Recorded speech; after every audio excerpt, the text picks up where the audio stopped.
Alright, let's go ahead and do some castle crashes first. Yeah, it's gotta be a new world record. Hopefully you're doing well, by the way. Just getting something to eat before I start. Ha ha ha ha. Alright.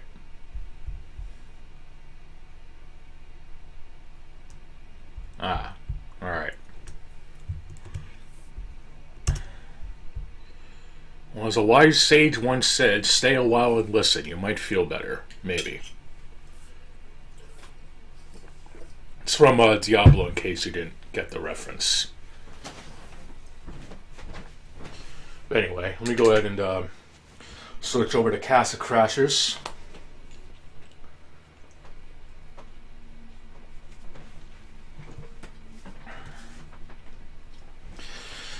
Gonna try to get for this final arena wave-based level. So we can go for insane mode and hopefully get one of the more difficult trophies or the game. Of the game. Or the game, yeah. Of the game.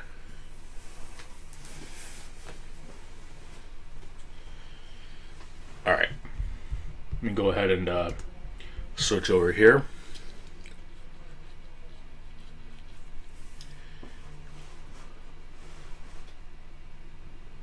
Oh my god.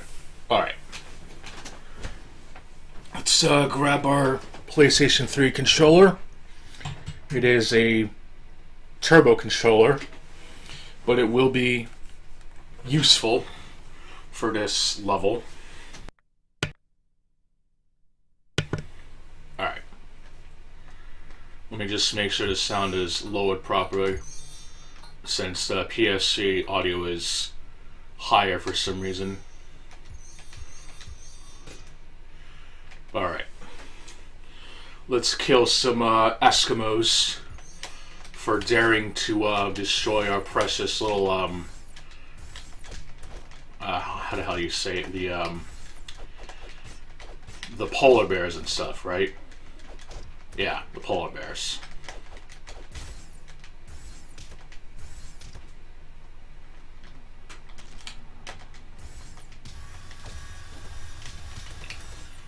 So basically there's 10 waves of this, and each wave adds in one new enemy, and it's actually pretty grueling. These enemies hit hard. They also use the club, which has bonuses of strength and defense, and they're just annoying, period. And also the floor is actually slippery, so that's nice. I mean, it is a ice arena, but it's not very nice.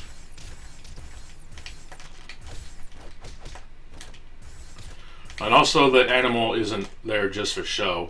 One of its abilities is actually really good for the arena because it actually lets you get food from them, which is normally not possible in other situations. Though the enemy has to die in a very particular way or else it doesn't count.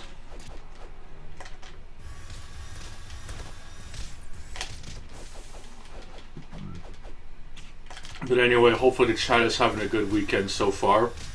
Mine has been okay, I guess.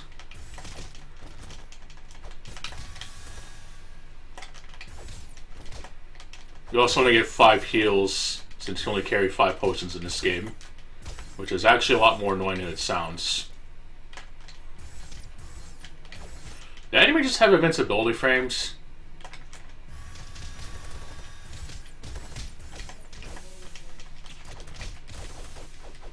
You also don't want to be sunlocked, since you actually can get sunlocked very easily. You can lose a lot of health that way, which is also extremely annoying.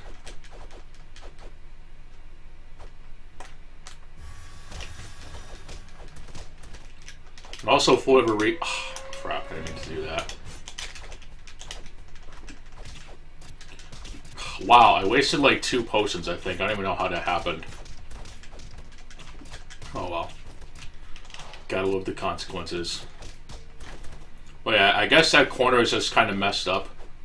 So I was trying to hide here, I guess.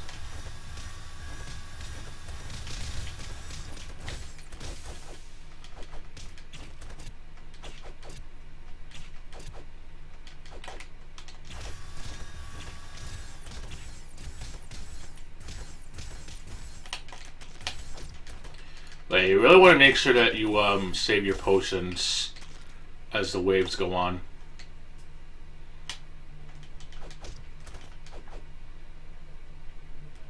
And unfortunately, I'm only halfway, so that's going to be great.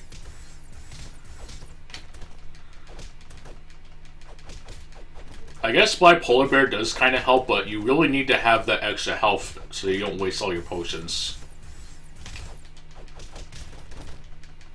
And plus, the bird also hacks at the enemies whenever they're down. So that's always useful too.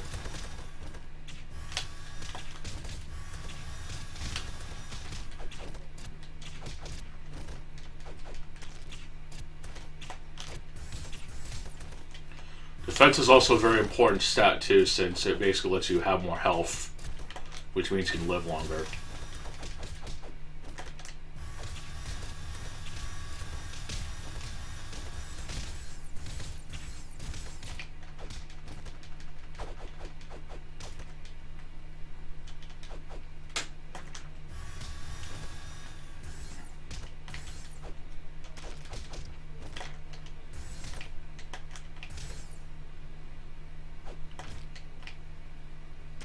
I think it also only brings you one food item at a time, so you really have to be careful on how you do it.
Oh yeah.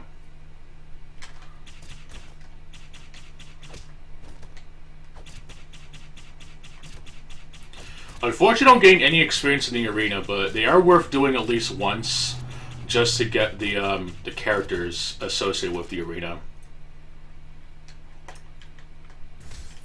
Crap.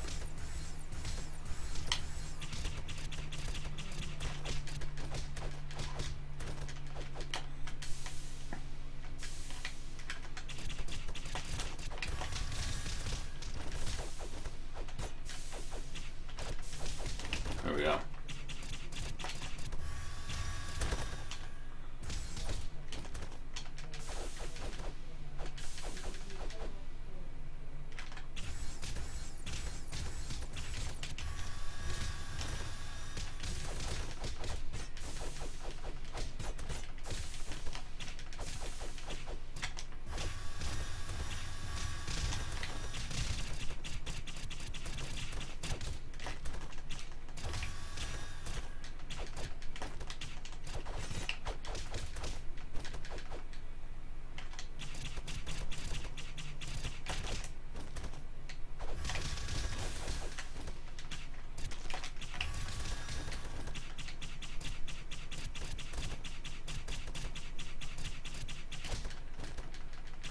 But yeah, the fact that enemies just have recovery on the, they can do that, wake up or whatever the fuck, it's just really annoying, honestly.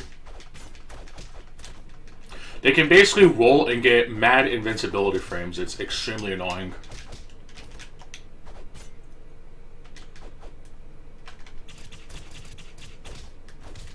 I think you can do it while they're not even down or whatever, so they can just basically roll and don't have to worry about getting any damage. It's just absurd as hell.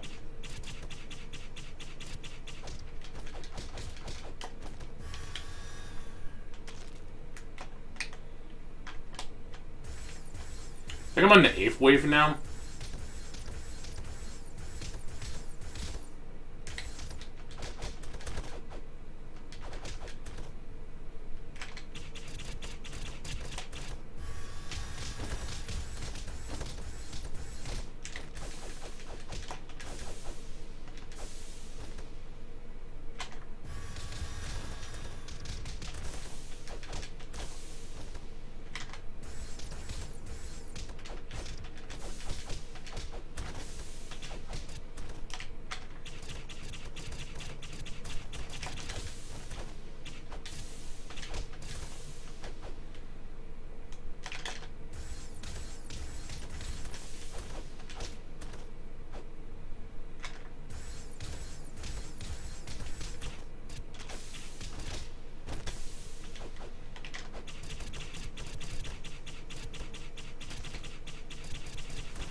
I don't think they can be juggled either, so you just have to, like, hit them first, or you're basically screwed.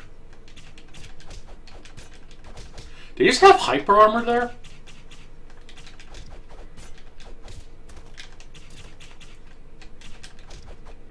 Oh my god. I'm pretty sure this is wave number 9. Like the shit video game that people defend, I guess.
I guess.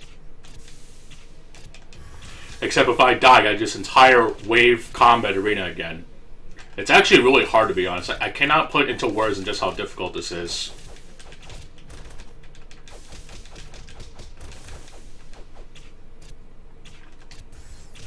Yes, the only character that's worthy of beating the game on Insane, which thankfully this arena isn't on Insane, but this arena sure is insane.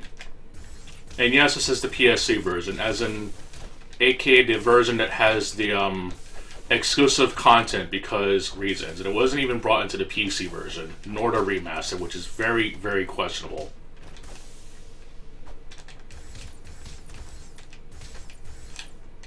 I think this is the final wave. I actually never beat this, by the way, and I'm going to have to do it again on the Xbox, so that's going to be mad fun, but I know that the PS3 version actually lets you go through the game without needing to download other accounts or whatever, or using different Xbox accounts or something.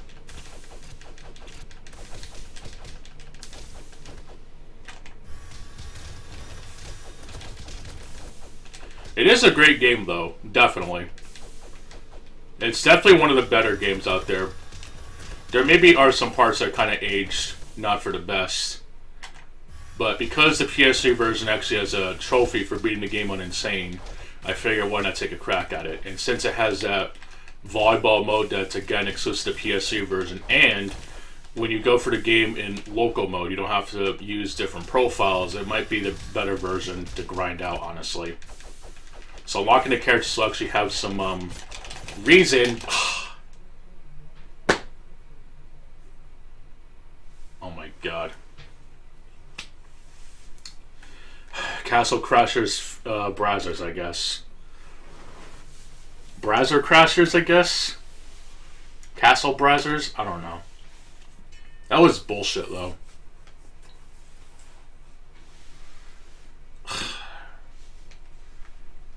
But yeah, I'm gonna have to try that again. And I've been actually leveling up this character too, fighting the painter a lot, since you can actually, since it's the only viable way of getting the other weapons. Doesn't help that I even have 5 potions, I think, or I must have used one by accident, but yeah. Gotta do it again. And yes, the music is off because this is one of those games that it can trigger copyright infringement, I guess, or something. So that's why there's no music.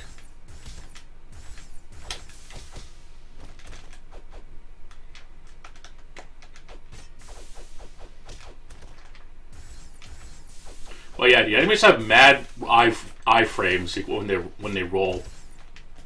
Very annoying.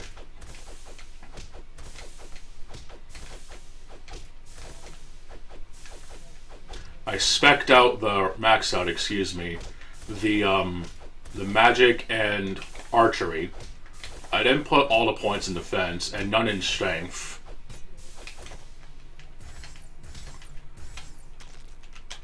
So I'm just stuck between a rock and a hard place again.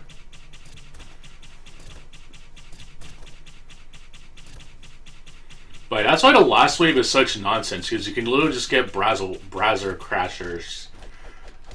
Whatever joke makes sense, I guess. And it's literally nothing you can do. You just get stun locked and the game is over.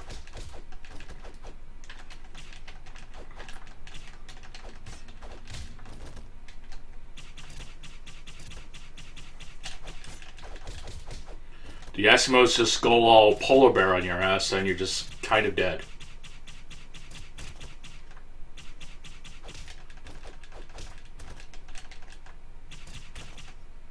But I'll give it another good shot, I guess.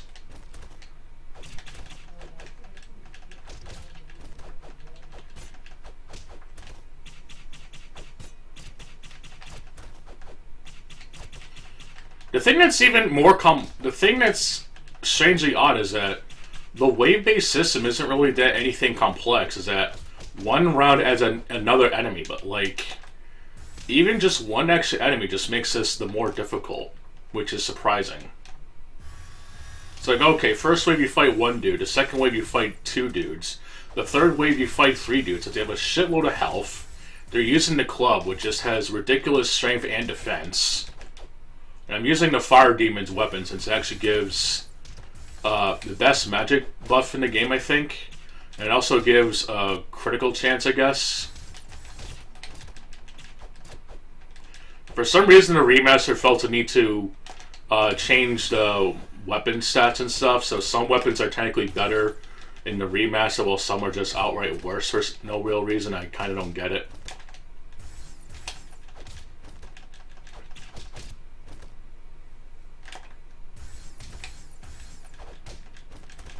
They at least let you get one of the weapons that was originally like not in the game. I forget what it was called. It was a rubber handle sword or something. It's basically this weapon you can only get by trading with other players, I guess. And it was just a really sought-out weapon, but it wasn't even like a really good weapon. It was just a weapon, I guess, that was in the game for like a brief period of time. And it was just patched out of the game for like no real reason.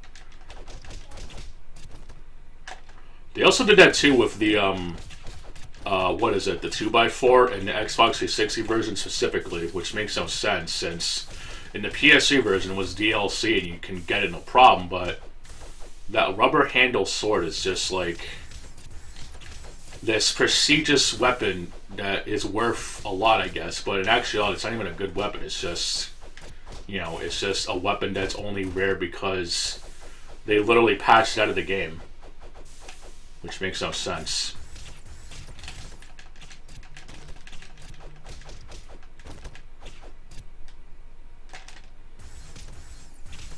The thing that also sucks about this too is that beating the game with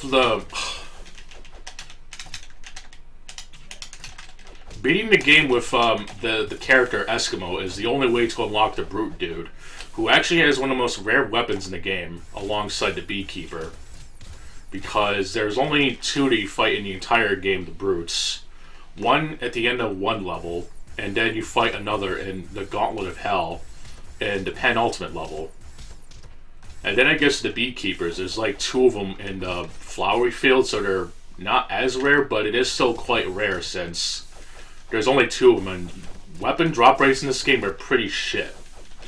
But thankfully you can get them if you unlock the character, but the thing with this game, and one of the main reasons I don't really play it that much as I should, is because you have to go through the game multiple times with a lot of the characters, and it's, some characters' magics and combo sets are just not as good as other characters.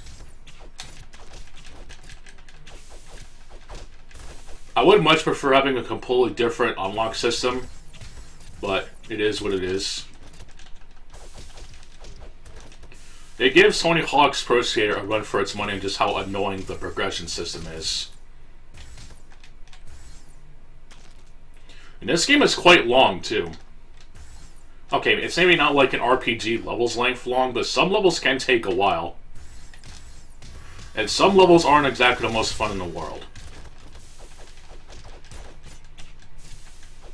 It's still a great game, though, but the progression is definitely the one thing that does keep it from being the best of all time.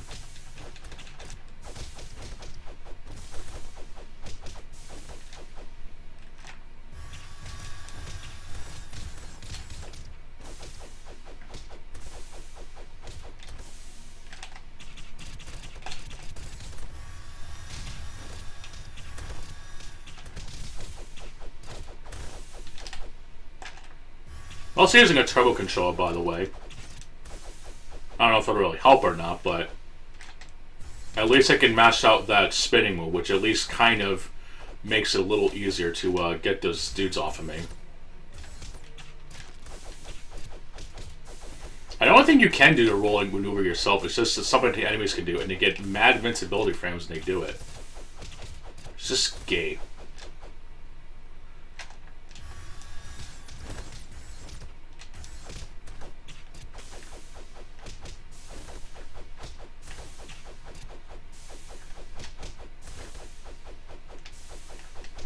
Maybe juggling might have to be necessary, I guess, but I don't know if it'll work on these dudes.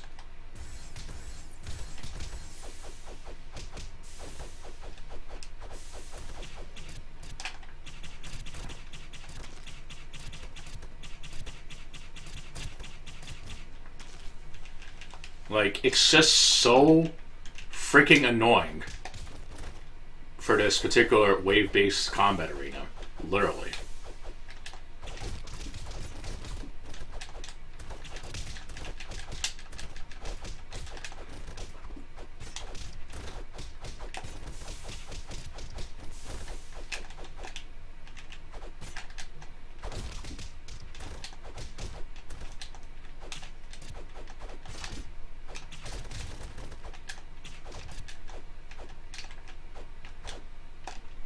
Like, people think that Dark Souls is hard. I'd argue this is even harder.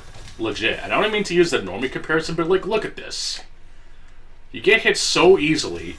There's a bunch of dudes on you, and this makes Dark Souls look like a cakewalk. Legit. And I think this predates Dark Souls, or even maybe Demon Souls came out before or after, or around the time.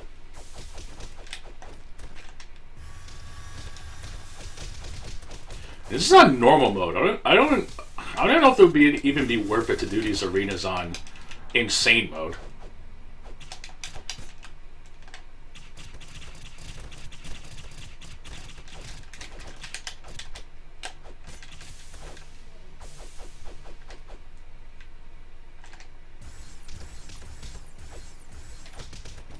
I don't think you can do these with a partner, I think. I think you have to do them alone. Which just makes it even more annoying.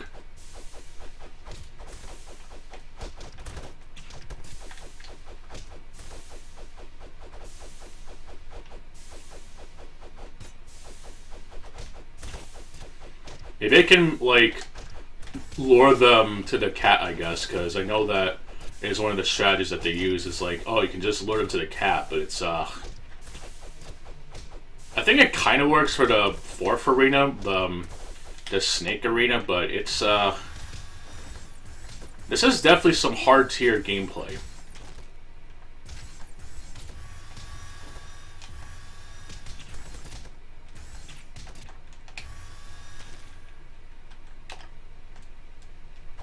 Can't even, I guess you can block them, but it's not even worth it, I think.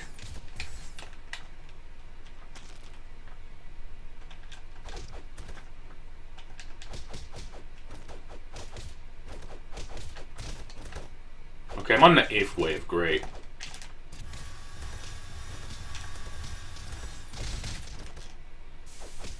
And I think I have 2 potions to spare, so as long as I don't do too badly, I should be okay.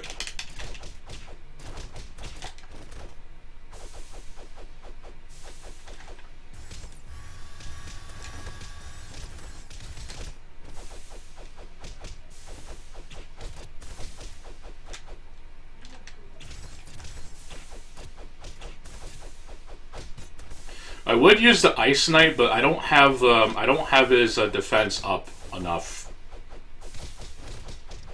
Even though he is probably the better choice since he can actually freeze the enemies, but it's I don't feel like losing my groove, and plus I'd rather do insane with this character anyway. He definitely does melt bosses rather quickly.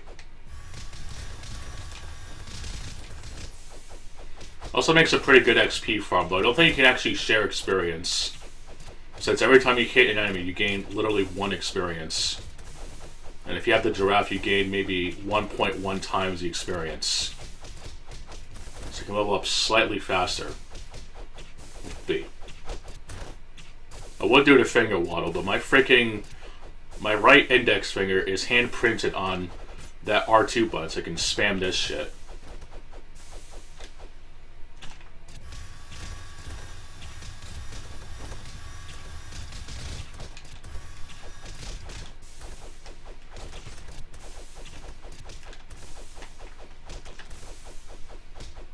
I think the developers also intentionally disabled leveling so you don't get like a free heal, which I guess makes sense.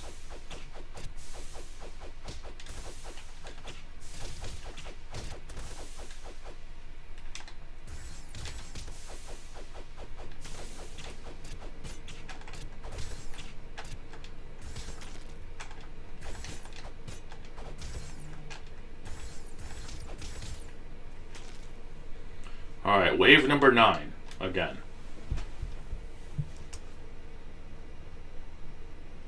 Oh, the Thing remastered. I'll have to check that out later. Isn't that by Night... Didn't Night Dive remaster that, or is that something else?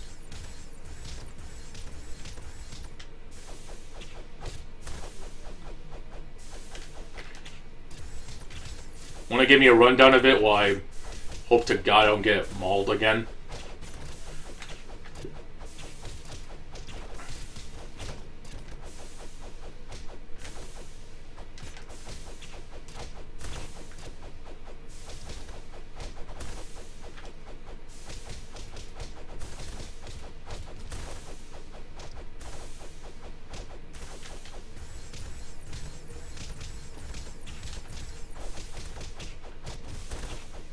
Oh, you're back. Okay, good.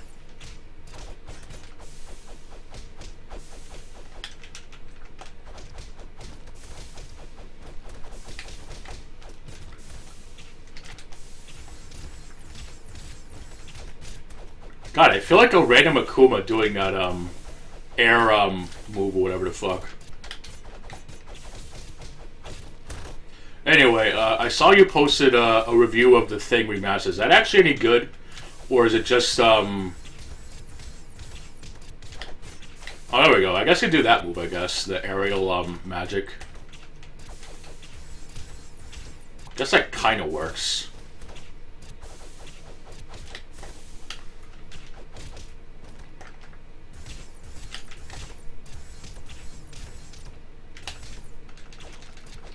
Isn't it by Night Dive, though, or is it made by somebody else?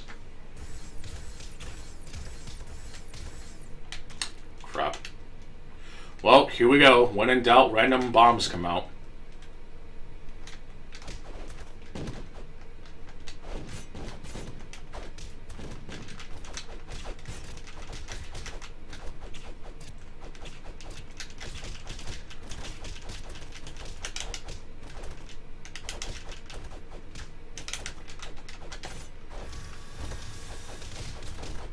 Okay, it's yet another Night Dive remaster. Well, I certainly hope they didn't remove content like they did with Turok 3. Still not letting that go, by the way.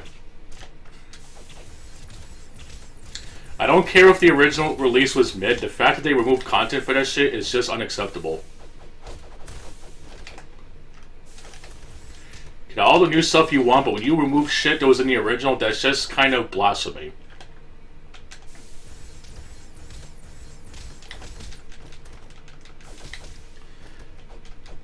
$30, usual. I guess not a bad price, I guess, but it's I just hope that the content is actually restored or did it get neutered again. Anyway, I think I might actually get it this attempt. There's only like 5 enemies. As long as I don't do something stupid, I should be in the clear.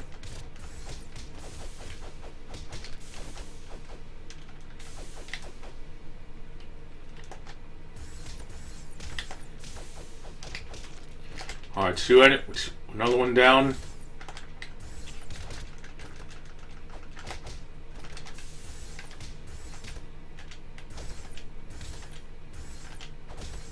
Alright, I finally did it. Holy shit. I finally beat this fucking arena.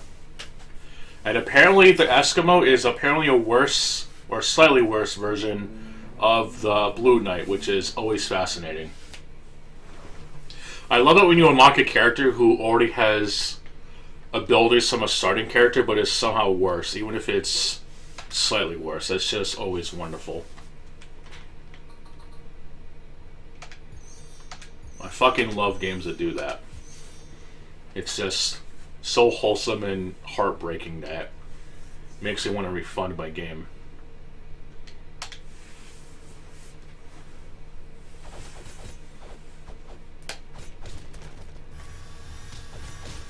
Alright, I finally unlocked the Eskimo, which I'm definitely going to have to do a playthrough of him just to unlock the Brute Dude.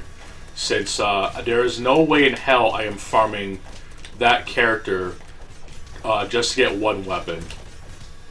It's I don't think it's worth enduring that madness.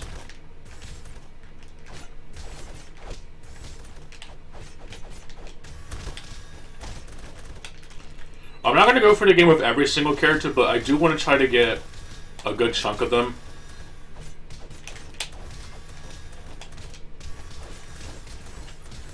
And I'm also doing this level just to get the shop open.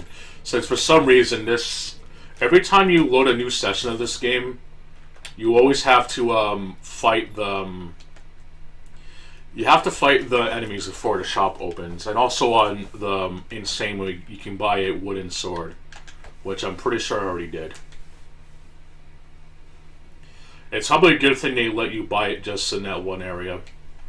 So yeah, I'm finally in Insane Mode, and yes, I did buy all of the items here, including the 2 animal orbs, which are stupidly expensive, and they're not even that good apparently. I also like how this snake dude, or at least I think it's a snake, it's some sort of dinosaur-looking dude with a snake-like head who actually has quotes from Resident Evil 4. "Welcome, stranger. Greetings, traveler." Nice Halloween costume. "Got some good things on sale, stranger." Yeah, it's obviously a Resident Evil 4 reference, because we all know it's the best video game ever made. Even Shades of Rogue references it, so it clearly must mean it's true. Yeah, right. Anyway, I finally beat the godforsaken arena, so I can finally go for the game on Insane Mode. Finally.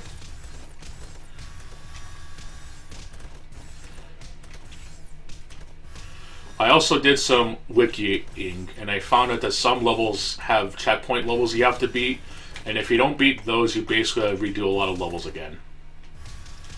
So, that's going to be fun.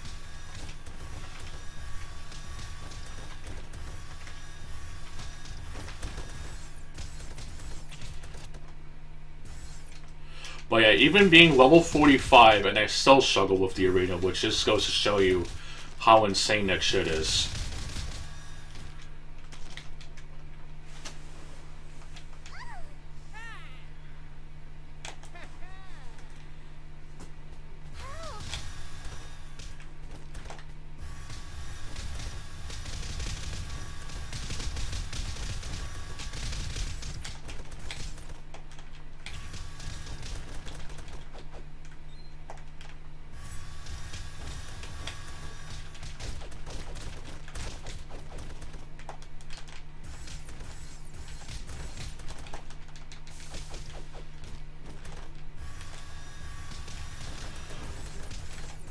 Anyway, I know that the event stuff this week for GTA Online is just not as good, at least compared to last week where you can like buy a lot of stuff that was on sale. I ended up getting the yacht and the Raiju and even the Toreador, which works great with the sub, so I can basically farm Kaio Heist even better. It's probably one of the more efficient moneymakers, but it really does suck that Rockstar nerfed that shit, but since good old Yuval taught me how to farm it, I can basically have good faith in going through it, no problem, I guess. The only really annoying prep missions, in my opinion, are the submarine one and the first half of the fingerprint scanner, since the enemies, despite there only being 4, you can just kill it extremely quickly, and it's just annoying as balls.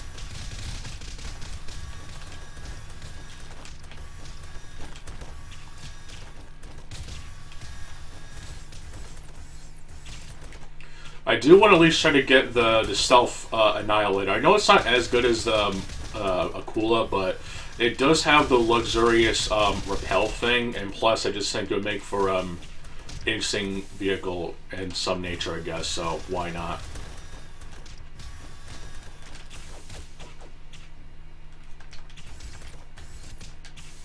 I haven't done the scoping part yet, so I'm going to definitely do that in a little bit. Gonna see how much progress I make in this first. I do have an actual Shadow movie rant coming out, but I have to record footage for it first. I actually wanted to get footage of Sonic Adventure 2 on RetroArch, but it just wasn't working on the Xbox, so I had to prolong that shit, which is annoying, but whatever. I'll have to, next time I, boot that shit, I'll have to check one for one with the settings I have. I could probably do it now if people want to see me play like a bunch of classic games on there, though. For some reason, some of the cores just don't even work, and I don't even know why. Like, some GameCube games just refuse to work. I know F-Zero GX doesn't work too good. I don't know why. It's annoying. The game is actually good. It's a game that's literally made by both Sega and Nintendo, so it proves that when you have two great great developers working together, you can have a game that's just really good and it can last pretty much forever. But unfortunately, facts are facts, and the game did not really do that well on sales.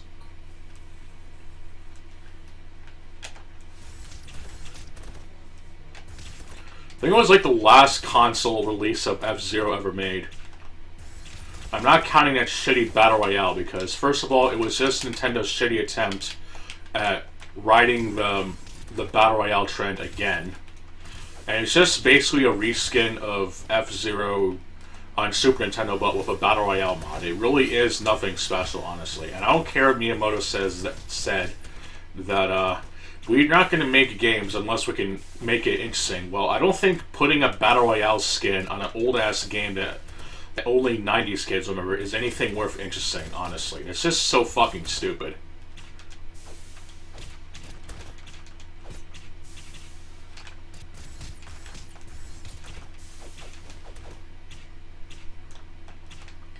Like, legit, the last game I was actually excited for was Advanced Wars Reboot Camp.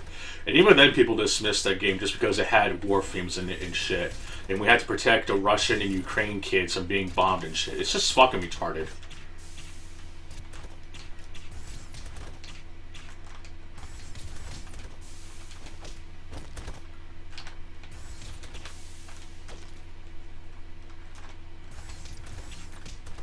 I also noticed Smash Ultimate turned 6 years old, but I don't care for that either anymore. I actually bought a Switch just for that game, but the DLC honestly ruined it for me in the long run. The really shitty and quite frankly low-key autistic predictions. The characters got added in post-launch. Most of them were just kind of shitty, honestly. I think like the only character that was like actually interesting that was their post-launch was what the hell was his name? Banjo and Kazooie. That's about it. It's like the one character I can probably think of that might have been like the best addition to Smash Brothers. Min could have been there at launch. Sephiroth was a fucking joke. Steve was a fucking joke. Joker was an absolute fucking joke of an addition. I'm not gonna get into that shit. Persona or Shin Megami... Okay. Technically, Shin Megami Tensei does have more prevalence on a Nintendo system, but people don't even know that shit. They only know of it because of Persona. So, that was also a complete fucking waste of a slot. Fucking... Terry Bogard was absolutely a waste of a slot. Kazooie was a waste of a slot as well. I mean, what fucking Nintendo kid played Tekken on there? Like, what? Tekken Advance and maybe Tag Tournament 2? Fucking wasted spot. Sora, I guess, was... I don't know. I'm not really into Kingdom Hearts, so I guess Chain of Memories is okay, I guess. But most of the spots, in my opinion, were just fucking wasted.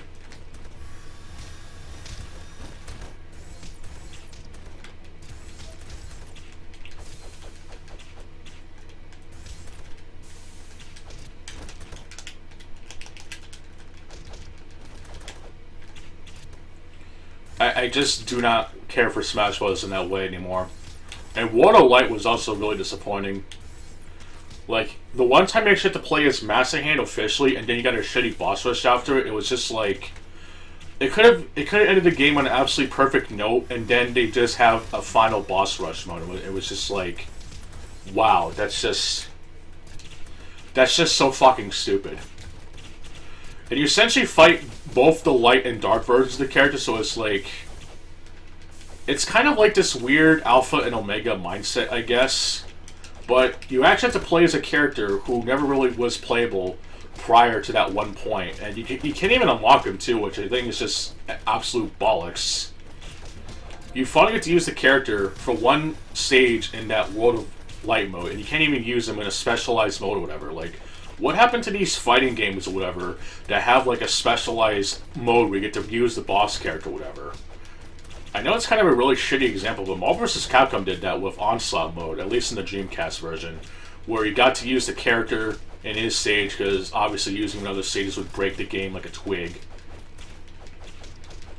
And it was just really cool. You got to use the character, even if it's a nerfed version of the boss character. You still got to use the character. What the fuck? You got to use the character in his own dedicated setting, and you don't even get that with Smash Brothers. Like there are plenty of modes in Smash Brothers, but yet they couldn't bother giving Master Hand his own versus mode or some shit. Like that's just a load of crap.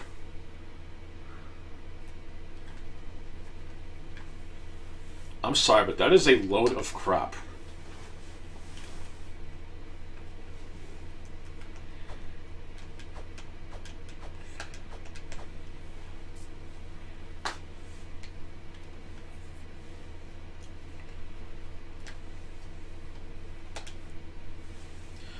I'll try to go up to the catfish since I know that's like one of the more annoying levels maybe. Or unless I should go up to the Bat Cave. But I have been playing this, I guess, technically, quote unquote, for 45 minutes, so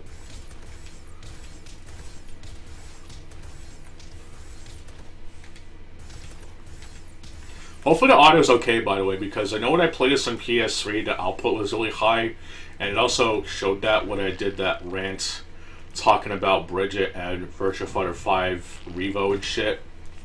So hopefully the audio isn't too loud or too quiet. PS3 has some very annoying audio issues.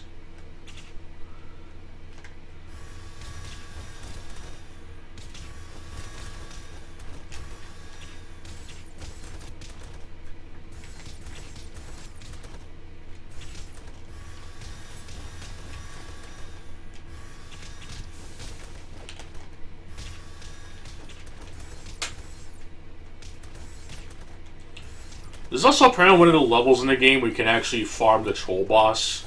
Because I guess the, I don't know if it's a dude, I don't really care. Misgendering a boss in 2024 get you canceled apparently, whatever. I know that one of the bosses in this game, which actually does get reused as an enemy for some weird reason, I never really got that. Apparently you can spawn an infinite wave of enemies you can't actually play as for some weird reason.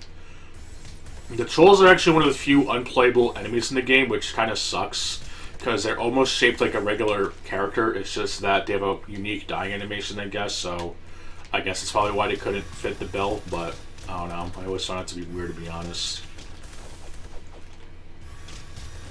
But I know that that boss can actually summon an infinite wave of trolls, I guess, and because you gain 1 experience every time you hit an enemy, they always respawn. They have a lot of health, so you can basically farm them a lot. So you can get a lot of XP. But because progression in this game is entirely based on character and not overall whatever, you're going to be farming a lot with that one character. Which it's just honestly very annoying.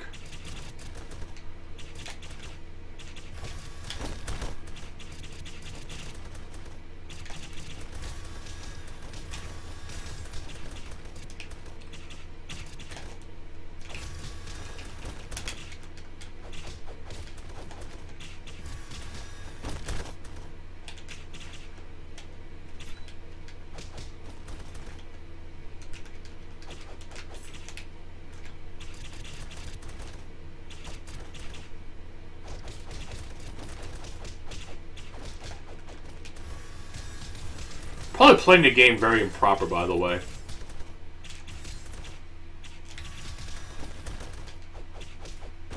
So it's like, oh no, you're not doing this right.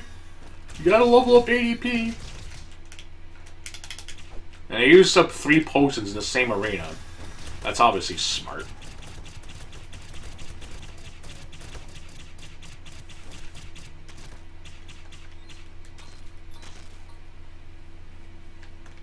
Maybe I should use Bipolar Bear, I think. Since you can actually kill enemies really quickly. Apparently the wiki says it doesn't work on bosses, but I've seen that fucker kill bosses relatively quickly. So I actually might switch out the bird animal orb for Bipolar, I guess. Just so that it can kill enemies much quicker, I guess.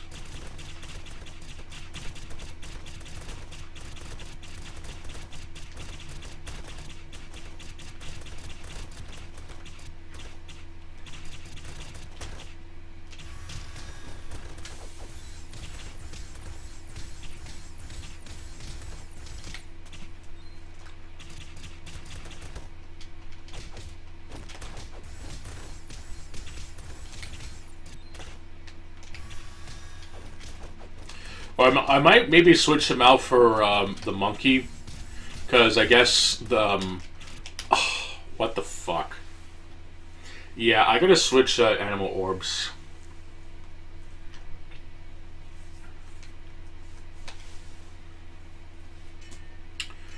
Should I go with the bear or the monkey? I'll let it sit for a minute, I guess. I don't know if even people are watching right now. I highly doubt it.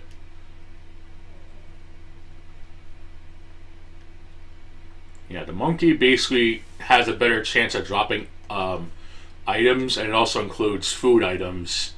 But the bear can kill enemies quicker, and that's about it. I'll let the viewers decide really quick if there are even any still watching. I doubt it, because I'm not a mainstream person playing an old game. I haven't played Castle Crashers in a good minute. Alright, I'll go with the Killer Instinct and go with the bear, I guess.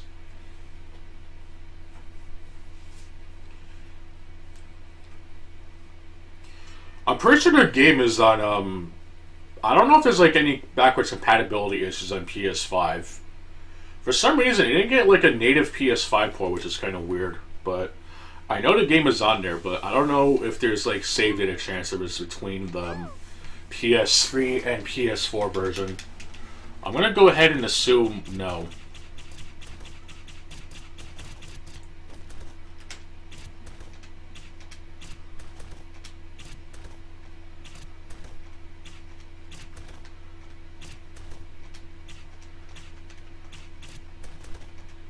Yeah, this bear's not kicking in. Oh, there we go. Alright then. I guess the bear it is then. Apparently it can also kill you if your health is low. And I think the first time you try to pick it up, when you're like really low in health, it actually end up killing you.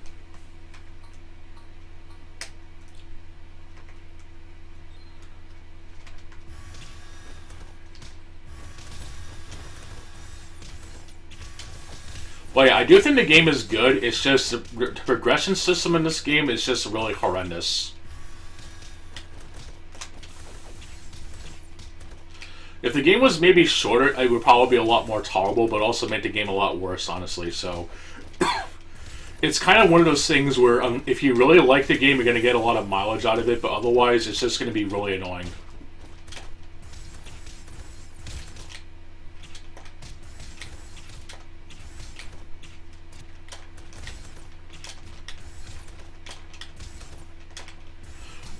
I don't want to say that because, like, it sounds like I'm saying the game is bad. It's just, it can be really repetitive after a while.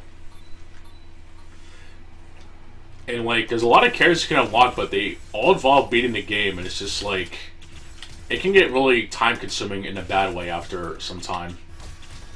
So, it's one of those things that you have to really like the game if you want to play it after more than one playthrough. But it is still worth playing, I think. It's just, it may not be everyone's cup of tea after the first run, I guess.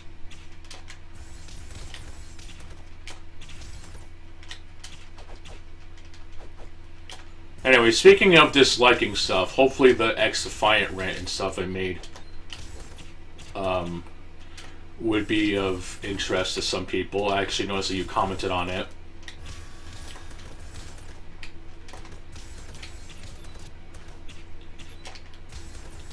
I don't think Newgrounds has made a game like that in a while, honestly, so I don't know. I know Newgrounds is a lot different compared to today, so it'll be a lot more neutered compared to this.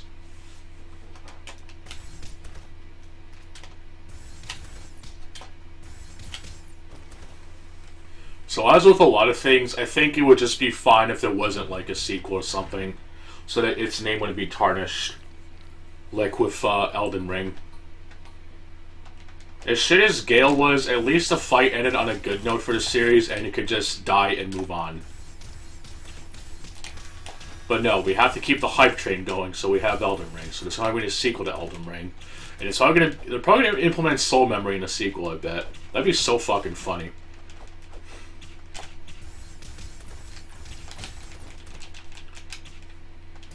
Shit, I didn't even buy any potions. I just realized I didn't even buy not one potion. Well, I'm fucked.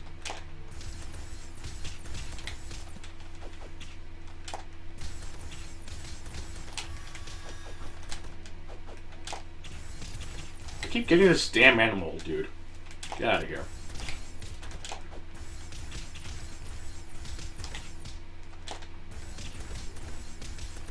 Well, yeah, I think this air fireball, as I'm calling it, or metal blade or whatever, is it's probably unironically one of the better moves simply because I can actually dish out a lot of damage while not being in the ground. Because that's the main thing with this game, is that anytime you're on the ground, you're just kind of prone to getting fucked.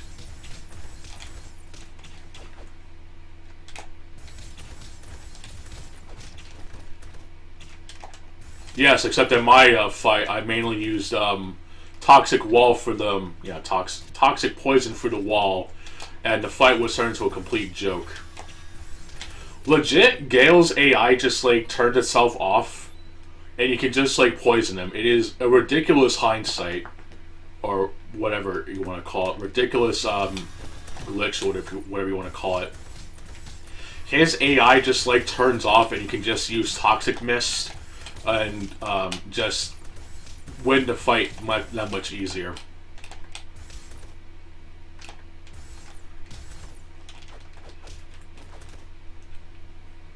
It's I don't know if Gale being weak to poison was a coincidence or not, but it's I certainly do find it very funny that, much like with what's his name, Manus, there is a way to make the fight trivial in some aspects. Although I argue that killing Manus the unintended way is probably the easiest way, because you only need a lot of crossbow bolts and maybe red tier sunring. That's like the only time I can think of in Dark Souls 1 where it actually has any use, because I'm too much of a scrub to use a tool that's actually useful. But with just how annoying the combat is, I don't think I could use that sort of thing and be good at it. So, and I'm pretty sure there's a spot right before the boss where you can actually fall and gain some damage or whatever, and you can just get that damage in, or just take your sweet time and use the Mimic Head. I forgot what it's called. Symbol of Avarice, I think.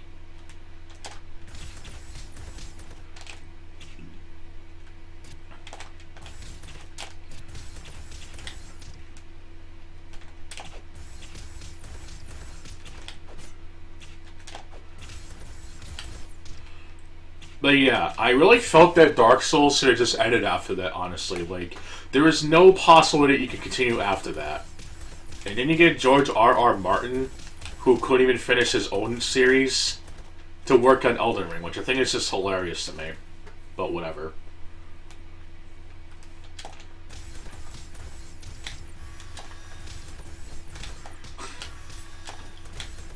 That's like hiring, what the hell is his face? That's like hiring Yonder Dev to work on Half-Life 2, Episode 3. It just sounds so surreal.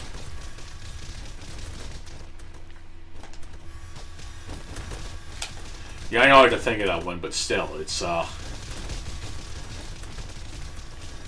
don't know, it's, can't really say I'm a big fan of, the way Elden Ring does its things, I guess, but whatever. I'm not gonna really get into that.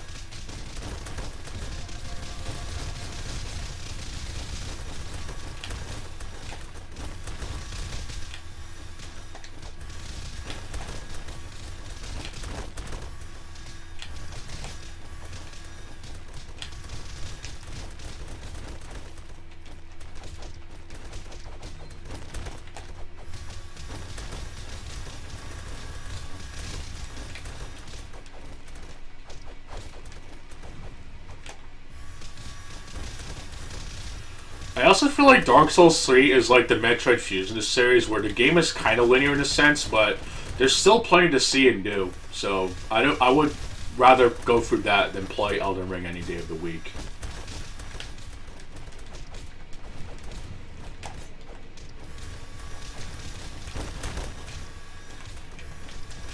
I also thought people hated bloated sandboxes, but yet Elden Ring is basically that. Fuck. You've heard of Montezuma's Revenge? Well, that's Miyazaki's Revenge right there. Son of a bitch.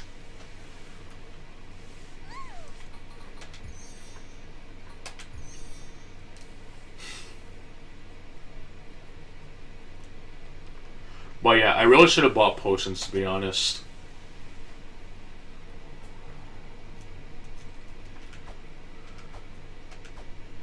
I didn't even use any, which I just think is even worse.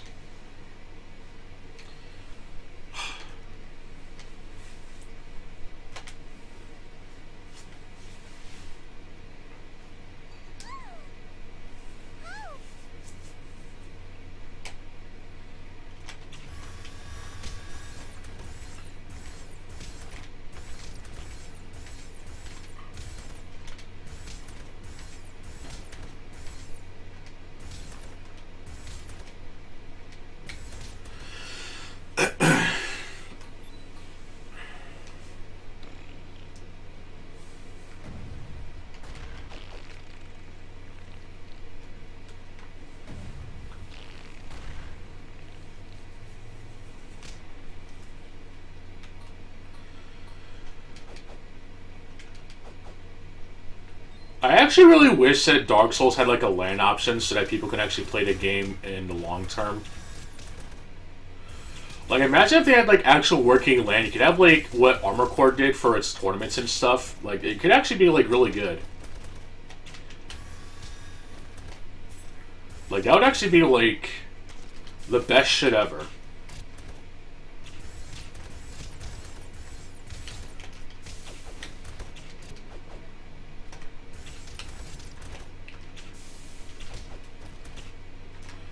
Actually, now that I think about it, how come no one made a randomizer invader mod for Dark Souls, where you could have like randomly generated characters and shit invading you, whatever? Like, that would actually be like one of the coolest mods for Dark Souls, in my opinion.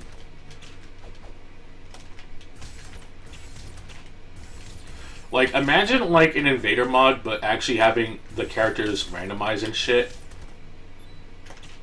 And even having your own little preferences and shit, like, that would just be, like, the bee's knees. If that's the word I'm looking for. Like, there's already a ton of randomizer mods out there, but yeah, I don't think I've seen one for invaders and shit. And strictly invaders. And even they work, and even they appear after the boss is dead, so you can actually get some longevity and shit.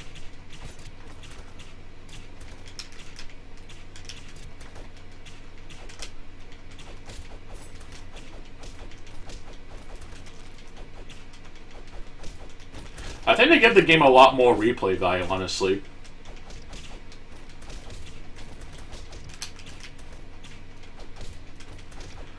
And some people are like, oh, well, that would ruin the flow of Dark Souls because it would take away from it, even though there's literally a Dynasty Warriors mod for Dark Souls 3 or even a Pokemon mod and shit. That actually would be kind of cool, but unfortunately Dark Souls 3 one's like ass on my PC. Probably because of the limited RAM and shit. So that's always nice.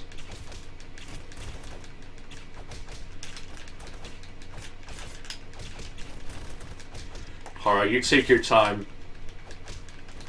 I'm gonna try not to die in the meantime.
He was one hit from dying anyway, and then the polar bear decides to go after him. It's kind of not cool. It's kind of out of pocket, yo. Well, here we are again.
Alright.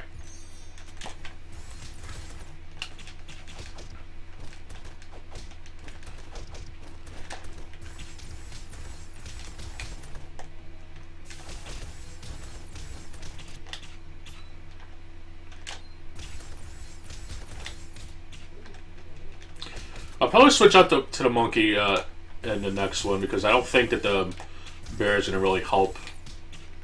I'd rather have the extra food, to be honest.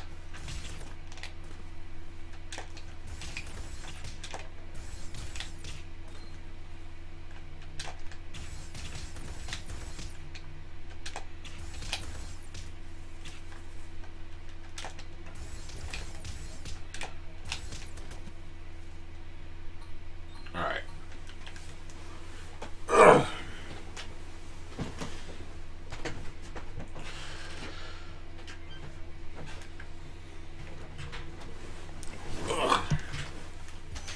Alright.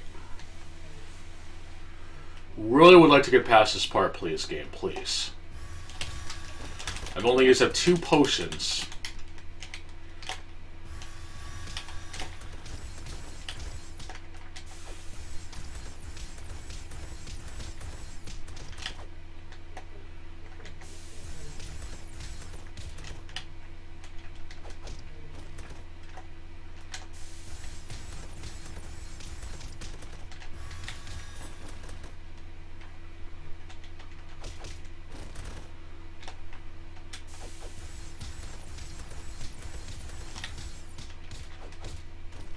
Here we go.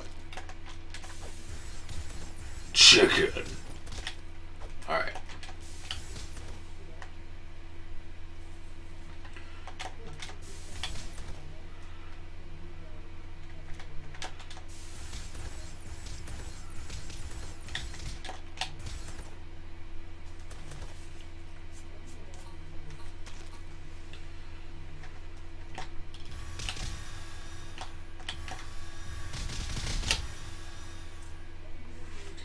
Alright, let's try this again.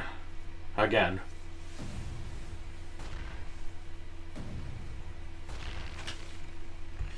Gotta really make sure I don't fuck up this time.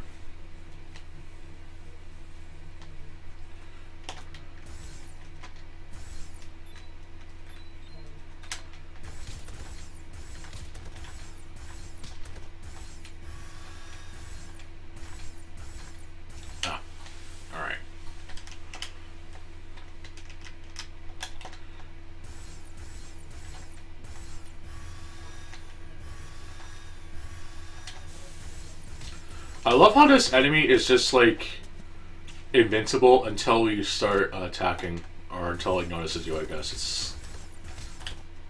What were they thinking?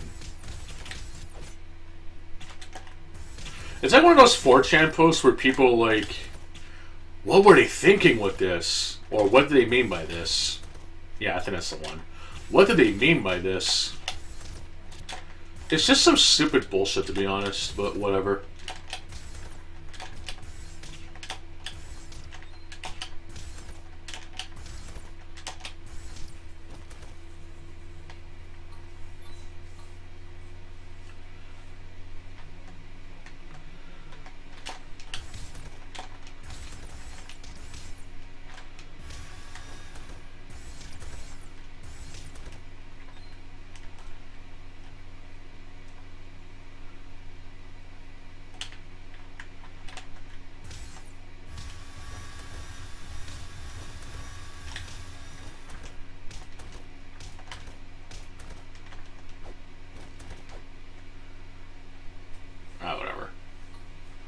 Alright, let's fight the troll boss.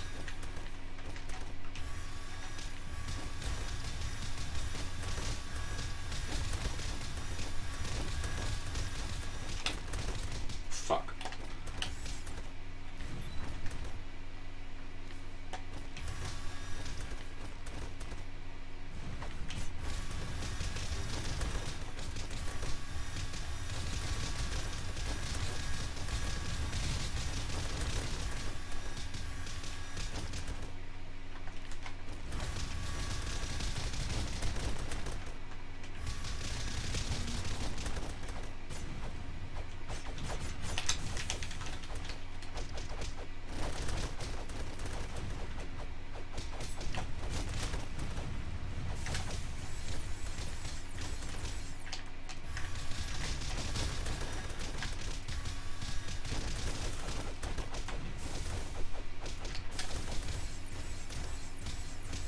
What the fuck?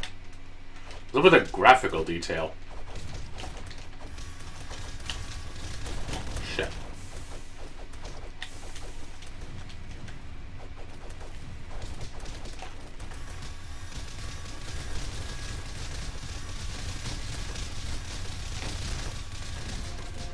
Okay, good.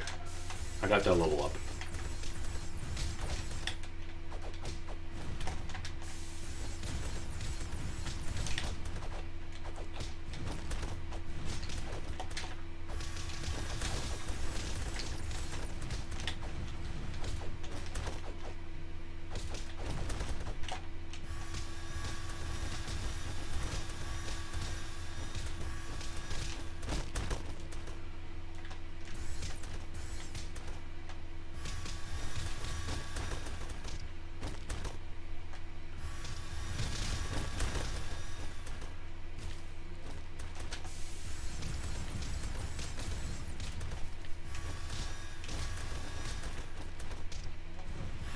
I find it kind of funny that this fire is here, because it's like one of the few things that's actually making this rather easy.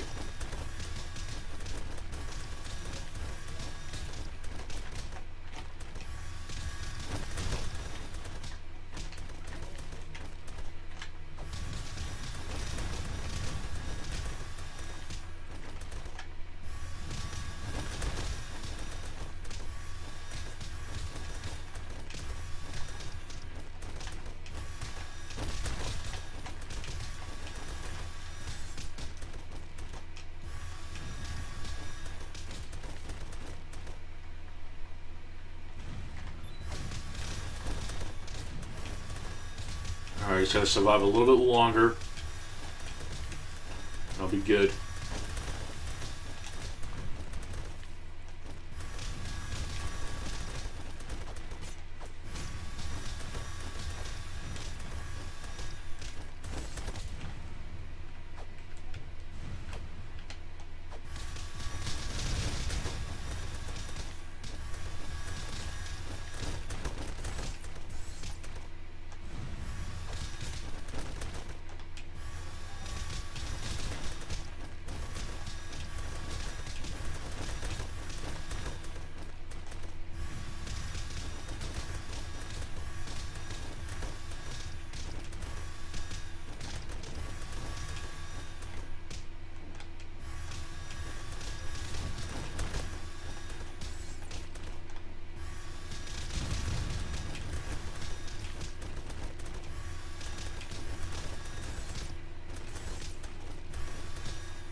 Just a little longer.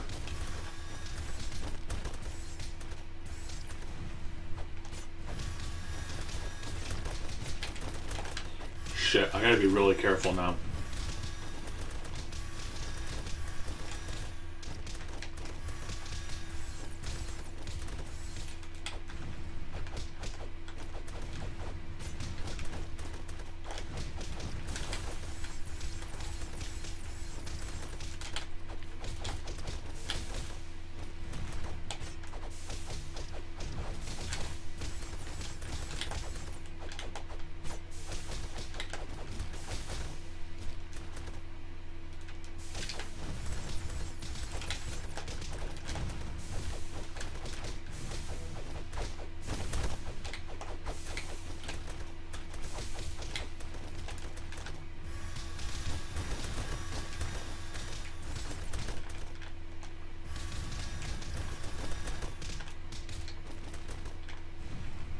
Oh, it's attacking the boss. Okay, good. Alright, finally. Shit. That was hard as hell. But it is done. It is almost done. Alright, finally.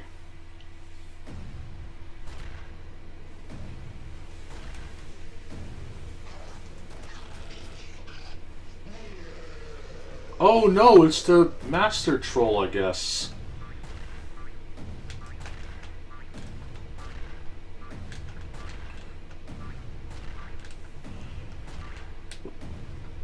Yeah, this is basically inspired by Battletoads, I think, except it's nowhere near as bullshit. I don't think you can... I think you can heal, but it's, I don't think there's any major differences, I think.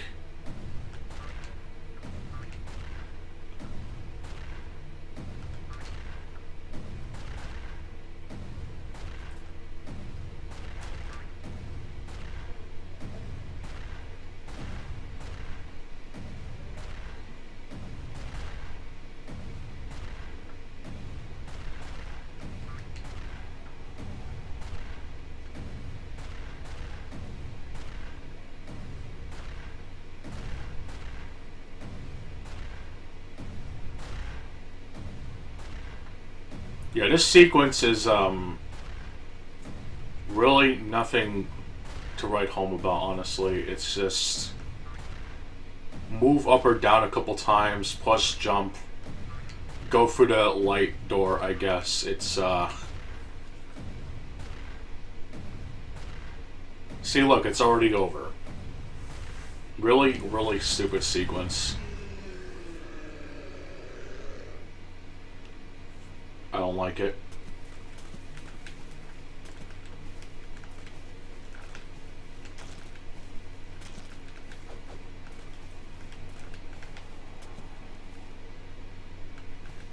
Oh my god, I don't like the sequence means the game sucks. Shut the fuck up.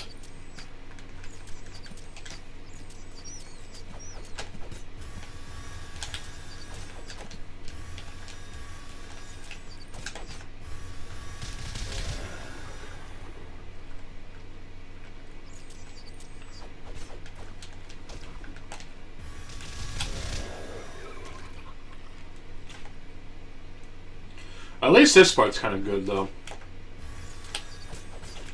Get to ride on a raft, or whatever object of you're choosing. A log, a little dinosaur dude, some other stuff. While tending to these giant fish fuckers.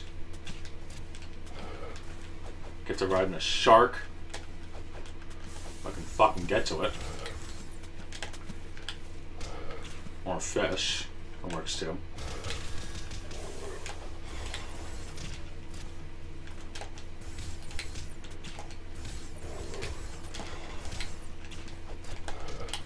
You fucking...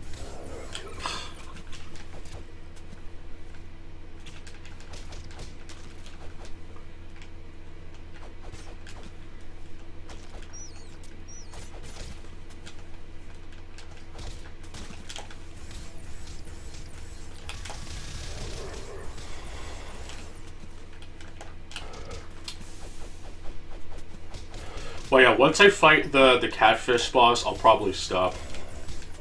Oh, you made ginger tea. Oh, that's cool.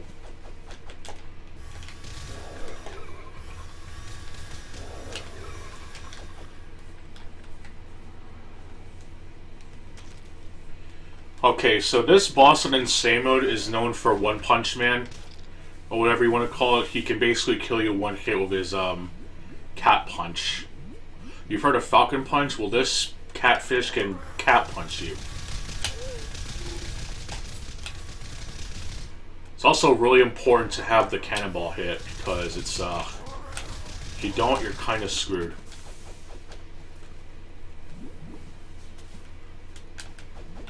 And also, obviously, you want to make sure you ride the raft.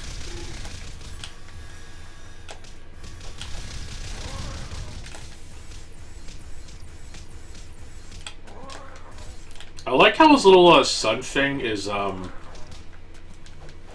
what the hell is it? Made out of chicken, I think.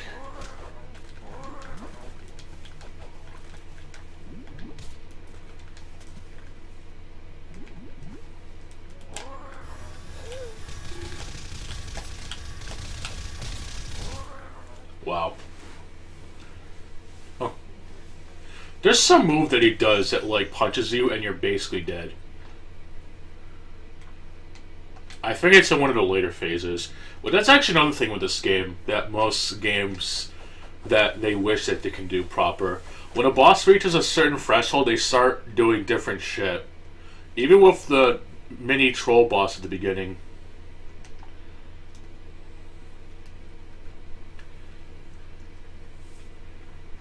Maybe, but it's there's no rolling option, unfortunately. I can't level up ADP in this, so I have to skillfully dodge it or face death. But I'm gonna move on to GTA after this, as mundane as that shit is, but only because I kind of want to get the self-annihilator. Oh, never mind. It's not a turkey. It's cat and fish, I think. Ha ha ha ha, catfish. As if it wasn't fucking obvious as it is, game. Thank you.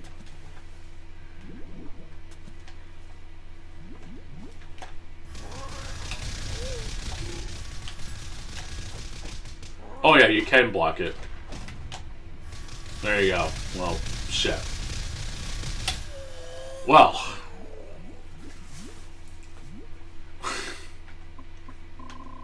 Well, how do you like that? Yes.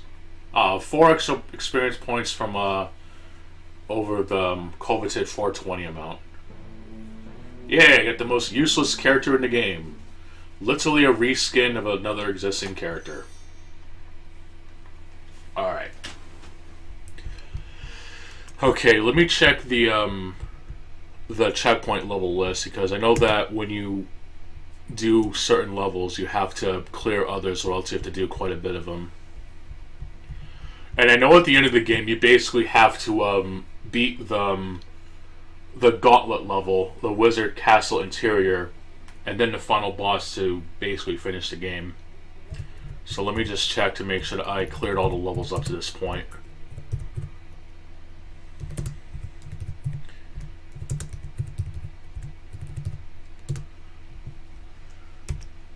I bet if DSP were to play this game today and people like, Phil, you should try blocking the catfish attacks and do that move, we'd be like, huh? Whoa, the L2 button actually does something. Wow, game, I wish you would have told me that 5 levels ago. Okay. But yeah, previous checkpoint level was Thieves' Forest, and then the next one is Catfish, so I'm basically good for now. Let me just make sure I'm stocked up on potions before I move on.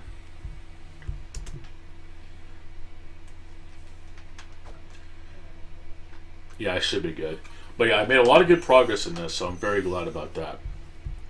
But speaking of progress, we're going to bore ourselves with some GTA, so get excited for that.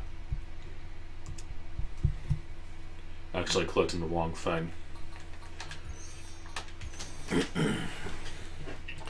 At least I can show off my proper, I don't know if you want to call it a speedrun shot, but a proper way to get Kyo done, hopefully as quick as possible.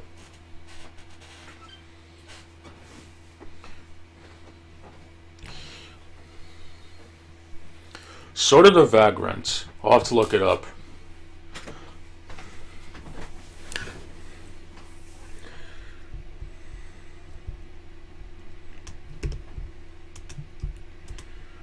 Let's see what that is. It is... Oh, it's an anime game. Okay. Well, I see where this is going. Hack and slash side-scrolling role-playing video game. I think I've seen this game somewhere. Somewhere, I swear. No, I kid, but I think I've seen this on some site. Legit. It kind of reminds me of Dragon's Crown, I guess, but I don't know if it's like that.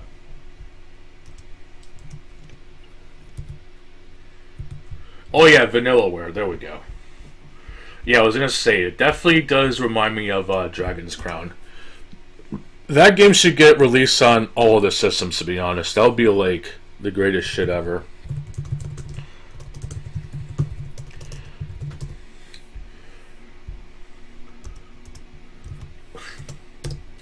Sony consoles reign supreme, I guess.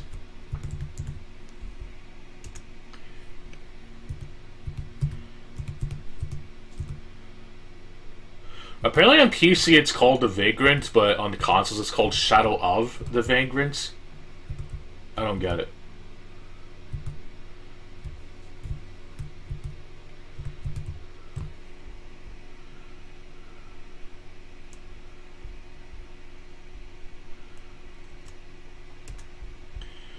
But yeah, it's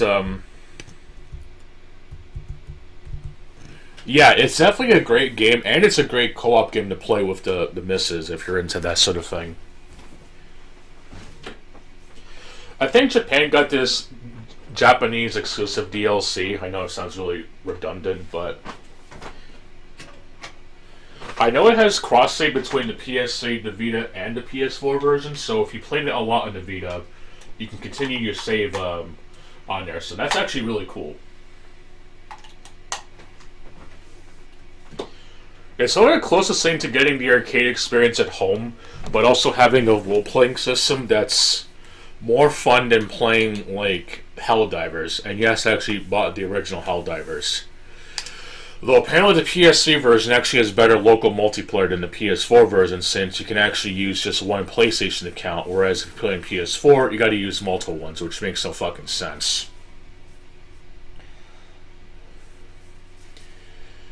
You can kind of play it offline, but there's no offline mode, if that makes sense. It's kind of like Dark Souls in that really weird sense, where you have to disable your internet connection. There's no option to just simply disable your internet to play it. But it is very much playable offline, but it is a very weird isometric kind of game.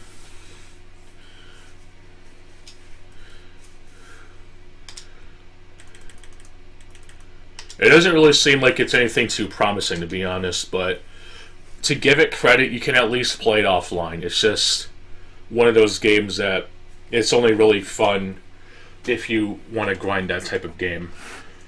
And for what? To maybe do other levels slightly better, I guess.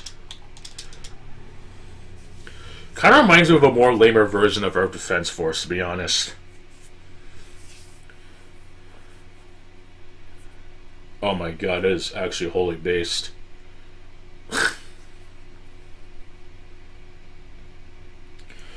I just hope the gameplay is more decent than Stellar Blade, though.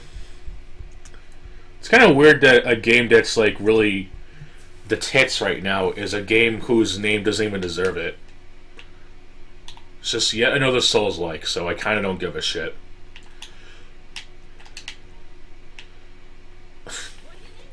Like, if people call anything a Souls-like and they get pissed off at it, what about those people that call Jak 2 a GTA clone? Like, trying to play Jak 2 like a Grand Theft Auto game, you're just not going to get very far. That's kind of sad, actually, because that game is actually good. Edgy story aside, it's just a game that's pretty alright. Back when Naughty Dog was a complete putz. Or klutz, whatever.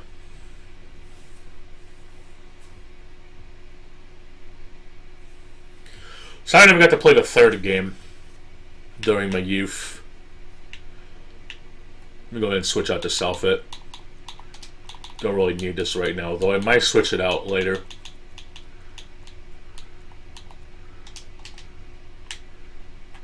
Let me switch to the other one. I have Scuba Thermal for the swimming sections. Basically.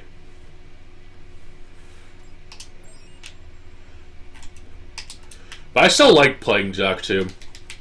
I know the PC port, unofficial PC port at least, is just some good stuff, honestly.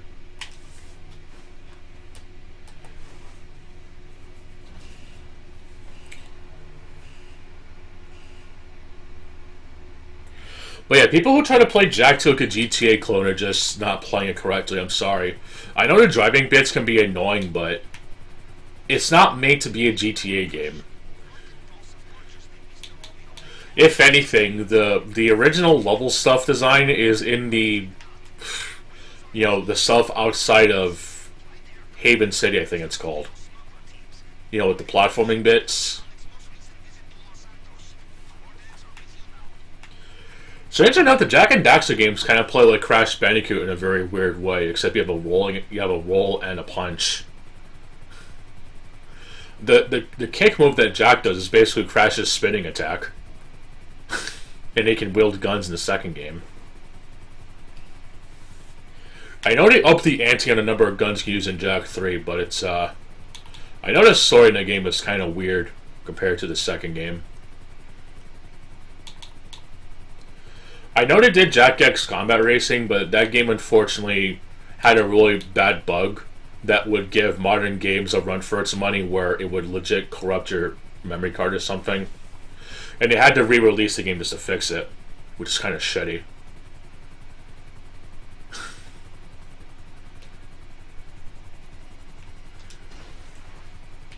It is what the business market would call a product recall, and that's what that game is. There was a game-breaking bug that would delete your save data, so they had to recall the game into the greatest hits library. So while the PS2 was definitely a much better era of gaming, it was not as luxurious as people like to make it seem like. So it's there was definitely its fair share of dark moments too. Even during the Wii, there were like shovelware games that are sold for like $50. Stuff like Ninja Bread Man, the Wreck-It Ralph game on the Wii and shit. So it's I don't know. It's there are definitely blemishes during the golden age of gaming, I guess. And that's not even going into the fact that information on said games were not as widely obtainable compared to now.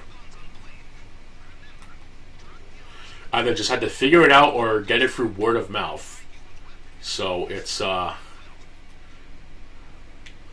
have to take the good with the bad, I guess.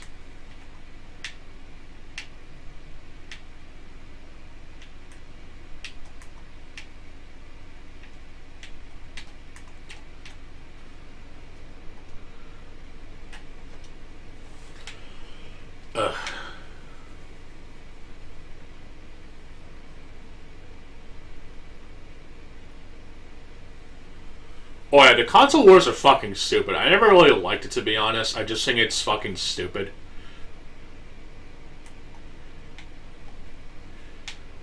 Like, I don't know. It's just a bunch of bullshit, honestly. I know Helsing 920 made a pretty decent video talking about that sort of thing.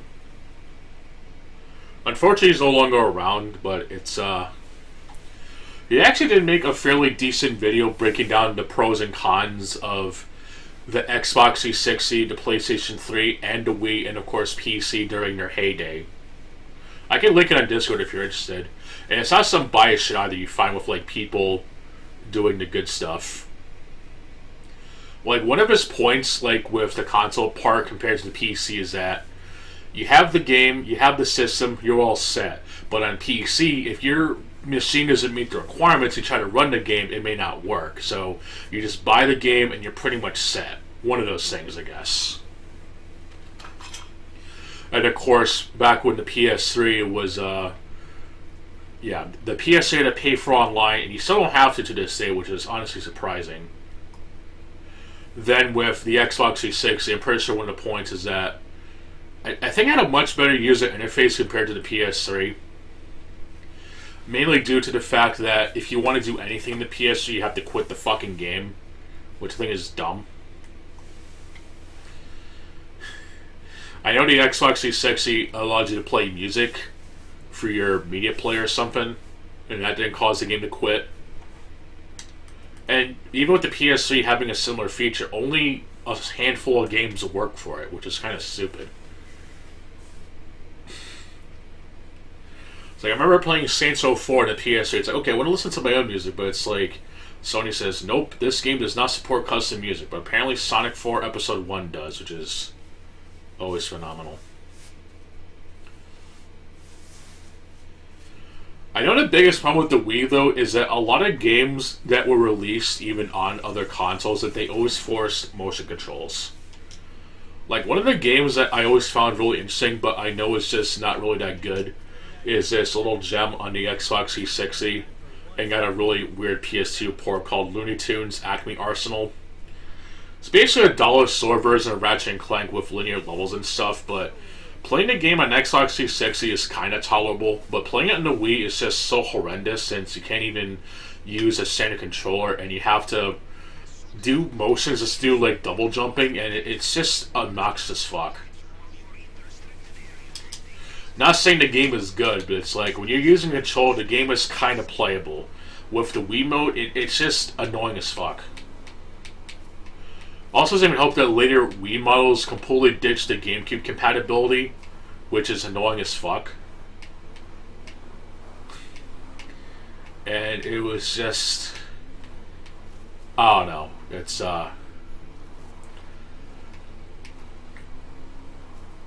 I definitely don't like games that force motion controls, especially when they don't need it.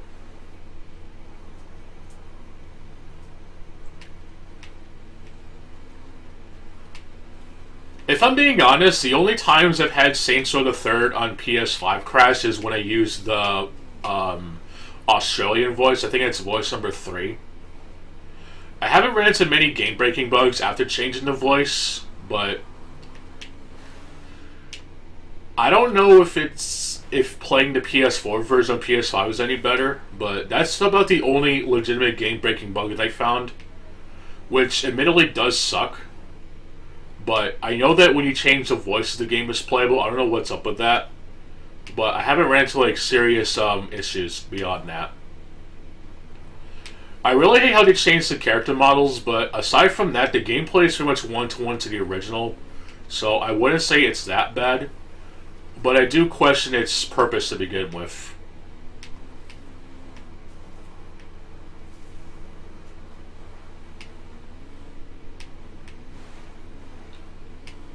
There might have been other crashes, but I don't think it was like anything serious.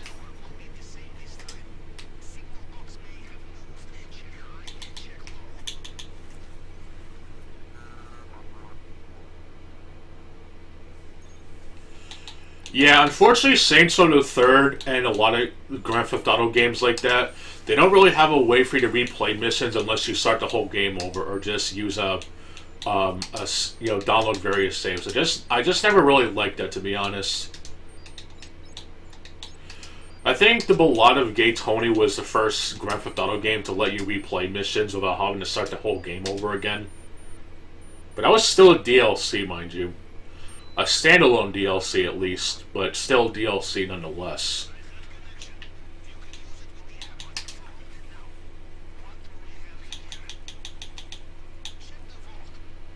I also wish Sly 2 had a New Game Plus, to be honest. That game is... ugh. If they let you buy Sly 2 and 3 and Jak and Daxter, I'll probably play those, but I'm not going to bother with Sly 2, to be honest. I really dislike the game. But I'm not going to derail too much in that, because I would go on all day about that. Legit.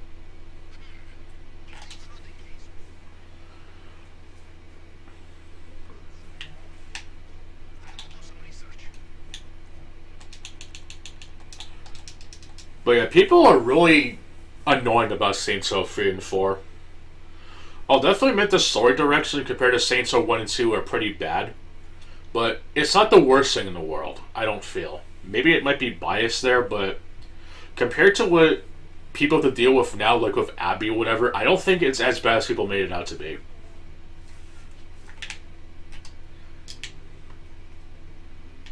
It's also one of the few games I can think of where your custom character is not some agenda-pushing nonsense.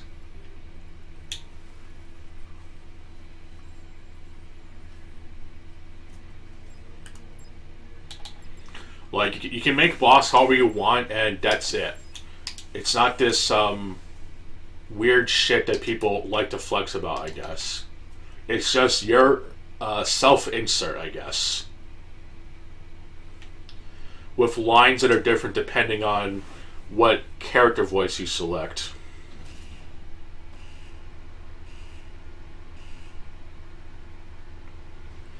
I haven't played either of those games, so I don't know why to be upset about it.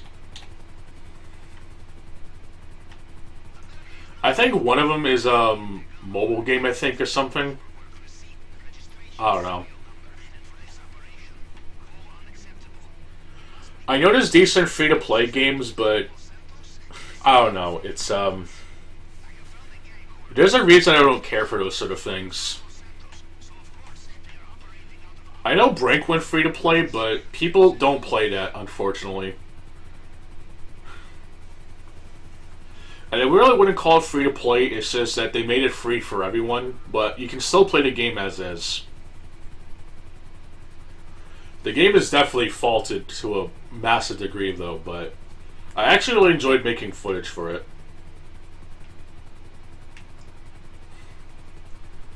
Well, that is true, but you can also say that with, like, anything. Like, you can even say that with Dark Souls.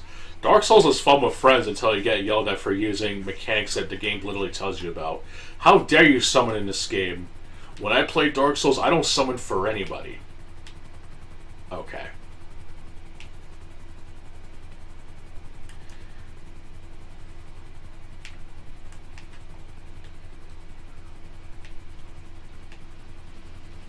That's also another thing, too. I don't have that many degree of friends that actually plays those kinds of games.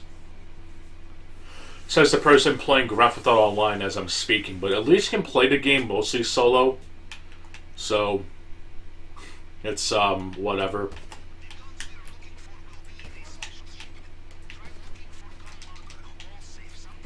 Plus, I know it's a game that's remotely casual, I guess. I know Yuval plays the game sometimes.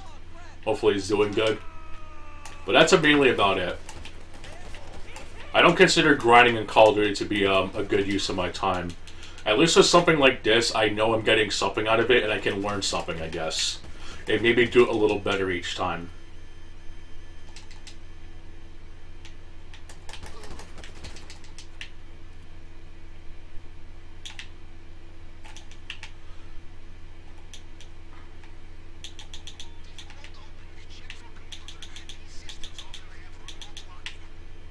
I probably should do a rant about skill-based matchmaking, though, to be honest, because some people really take that shit way too seriously. I know it's a thing, and it's definitely a thing that can ruin games and stuff, but it's like...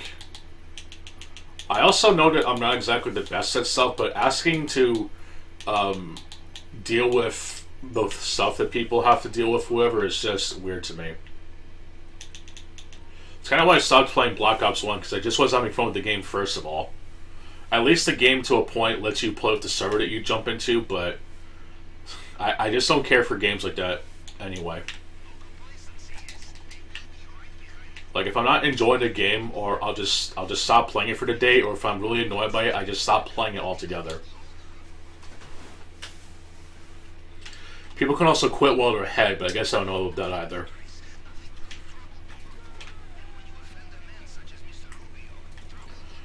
I just see things differently, I guess, but it's, I know I'm not exactly the greatest player or whatever, but it's, I just see games like Call of Duty to be a waste of time, honestly. As I mentioned in my rant. No doubt about it.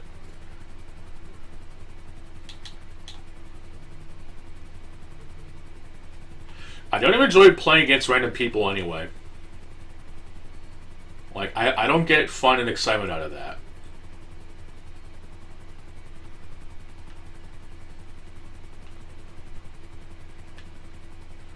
I don't know. It's not something I usually enjoy doing.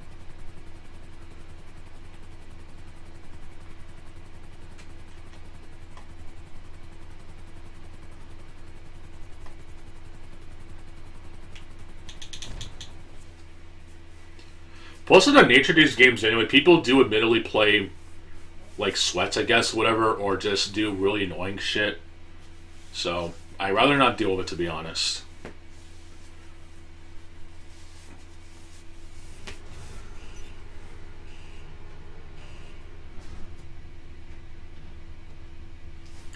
Yeah, fair enough. It's I'm not against the concept entirely. Like having a game of Halo with friends is a lot of fun, but you could argue that with anything. But it's just I don't care for playing against random PvP in a lot of games.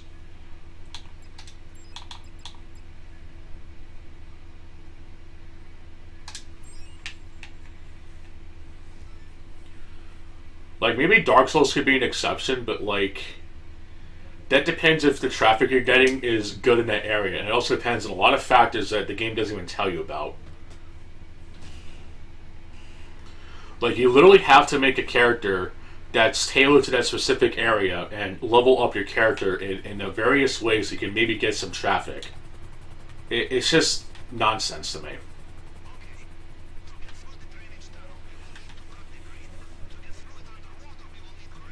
And of course, with games like Elden Ring, there's not even a way to actually play co-op properly, so fuck it. People still want to defend a draconian matchmaking system that From Software has, so again, forget it.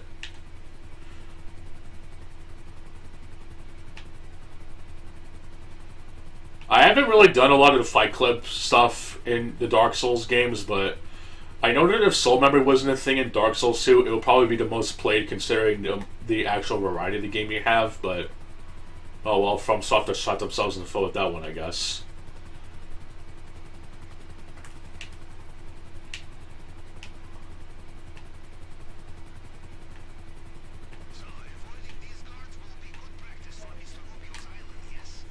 I do like the concept of invasions, though. The games like Mindjack really show off how great the game can do such things, but it can only go so far, to be honest. And even trying to find people who can actually get into that sort of thing is just next to impossible.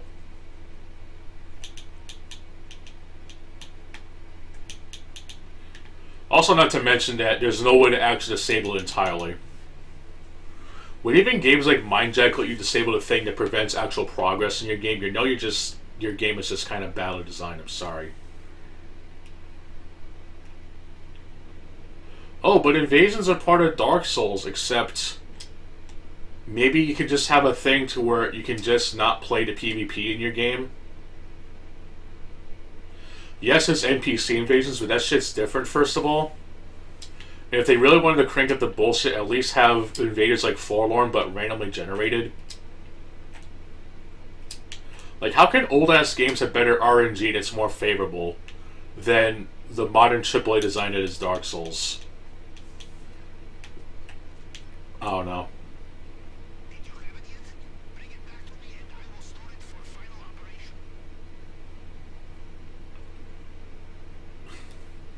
Yeah, the construction hat actually helps in this area. It makes you not have to deal with the enemies. It's the only area actually equipped it though, because the other ones can go through it rather easily.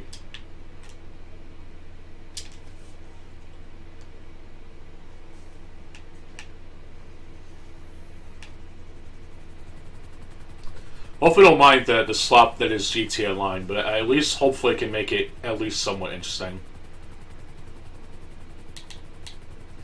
I know it's a game that not a lot of people like, and for good reason, but it's at least you can play the game in a mostly solo environment, but I'm not going to act that the game is, you know, pushing you to buy shark cards and shit. I know whenever I talk to one of my friends about it, they always mention how the game is always pushing for shark cards, and it's absolutely true. The game basically wants to buy shark cards, and it's retarded.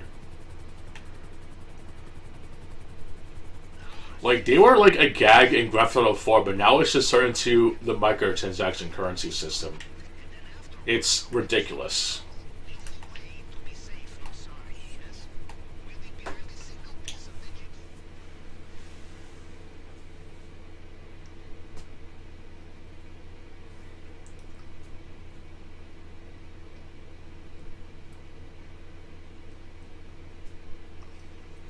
But I know the main reason I play these games, or at least this one specifically, is that I do know some people who play it, and I like to be able to not be left behind or whatever. And I can tolerate grinding this game to a point.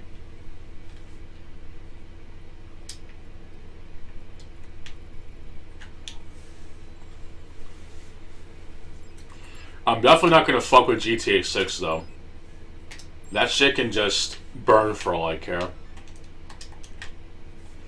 And the only reason I don't really do Red Dead Redemption 2, despite that online being just as shitty, is because there's no way to play in a not offline, but there's no way to play in a invite-only session. Yeah, I know the map world is really big or whatever, but there is still always a chance to be griefed, and I really rather not deal with that, to be honest. It's also insane at the update that players can actually do prep missions or whatever, or sell missions in invite-only sessions. There's also the update that made the game a lot more annoying, like drip feeding the sports cars and shit, which is fucking stupid. Oh yeah, GTA 6's online is going to be horrendous. I know so.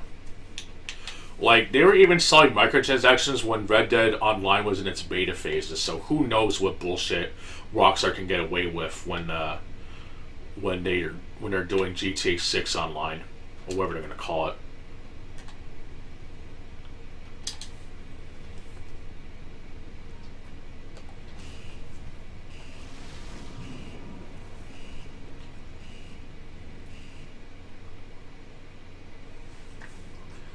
I know people love to meme on the fact that GTA 6 features a female playable character, which is, I can understand why, but it's like, when you have characters like Catalina, who was in San Andreas, you can make a viable female character. It's just that, with how games and media in general are, it just seems a complete fucking joke. Like, you can still have a character in GTA who's like a chick, but can still be taken remotely seriously. Look at the Elizabeta in GTA 4. She wasn't exactly a nice person, but yet she fit into the world of Grand Theft Auto very proper. Whatever her name is in GTA 6, it's certainly not going to be in the level of Catalina or even the Elizabeta, if I'm even saying her name properly. It's just bullshit.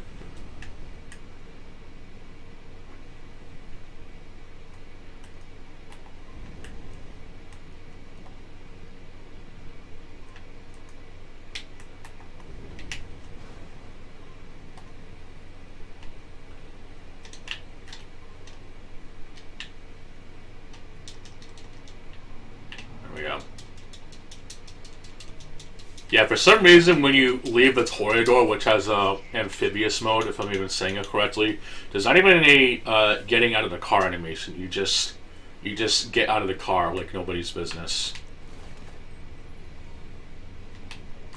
It's kind of weird. Also getting some Call of Duty 4 flashbacks of this as I somehow fall for some reason. No, Mr. Howard, it's a feature. It's not a bug. I just got shot in the leg, I guess. I'm also mainly using just the pistols just so that I don't have to spend money on fucking ammo, which is kind of stupid. At least headshots mainly take care of these dudes in one shot anyway, like a lot of good games should.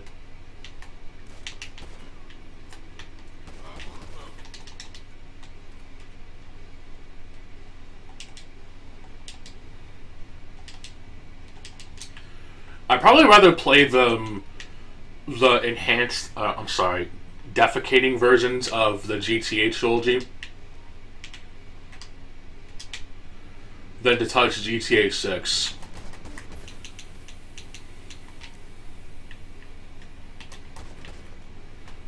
It's, I guess whatever quality of life update actually gives the game a proper release now could be worth checking out, but it's so disgusting how people defend that shit.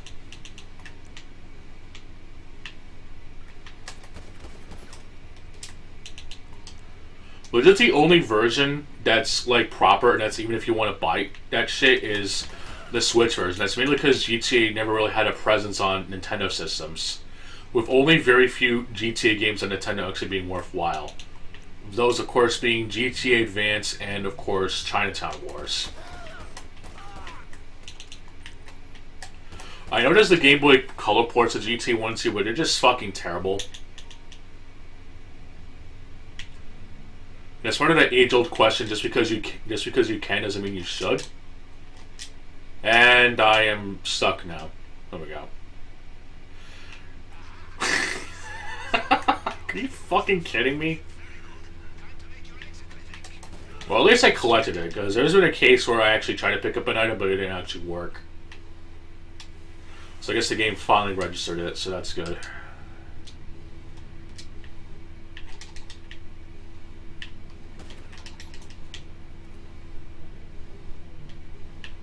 Oh yeah, that too. Though that was technically before Rockstar became Cockstar Games. Or Cockstar Gaze, but still. But yeah, you're absolutely right. That is still technically a game that's part of Rockstar's history. But I doubt most of these GTA fans even know of that. Hell, they don't even acknowledge GTA 1 and 2. They act like GTA 3 is the first game in the series. Like how people don't even acknowledge the original Street Fighter. Which is kind of gross in my opinion. Even if the original Street Fighter was not a very good arcade game, it still has a lot of history to it. But I'll digress.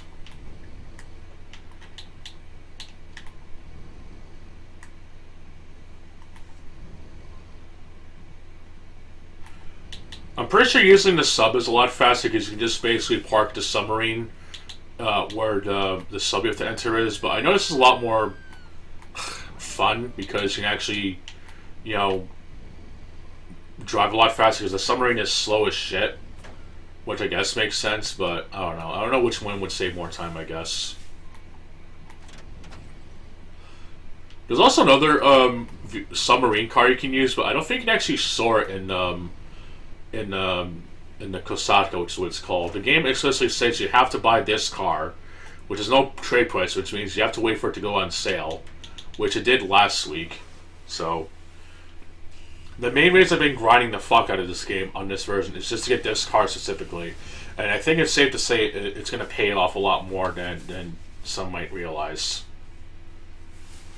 And plus, it's a really useful car, honestly. Maybe a little too OP, in my opinion. It has a boost that's reliable. It has missiles, so that always wins. It can go underwater, no problem. And it doesn't have a special blip on the radar. So you can just kind of drive around and not have to worry about anything, I guess. So that's always nice.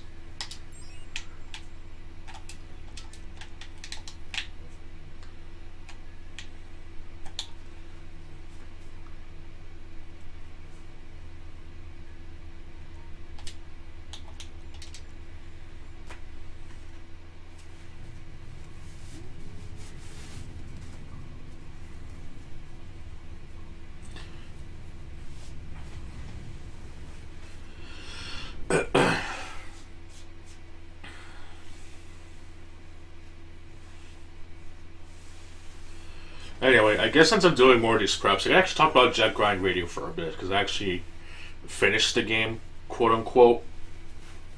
Oh, I gotta get some rest in a few? Okay. I'll try to make it quick, I guess. The game is okay, I guess, but I definitely argue that Jet Set Radio Future is much better. I'm not really a fan of the score attack vibes the game's got going on. And there's no level select, so if you miss the jet ranking on one of the levels, you have to go through the entire game all over again. There is at least a New Game Plus mode, but it is still very annoying that you can't even replay story levels unless you go through the whole game again. I know that Sega actually did port the game to modern systems, and by that I mean just the Vita, the PlayStation 3, and Xbox 360, but they also removed manual saving, which makes the process even more annoying. What the hell?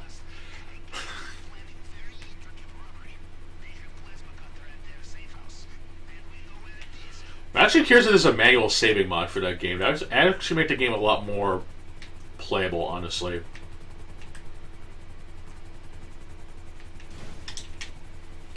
But I always like Jet Set Radio Future more, to be honest. I really wish Zeta would run better on my laptops to actually play it. And for some weird reason, the game is not even backwards compatible, which is just annoying as shit. on the Xbox, and I don't think that RetroArch has an Xbox core yet.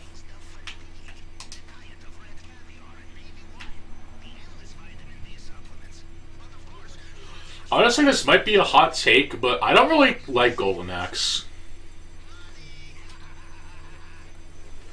I always preferred Streets of Rage, and I'm one of those few people who actually like Streets of Rage 3.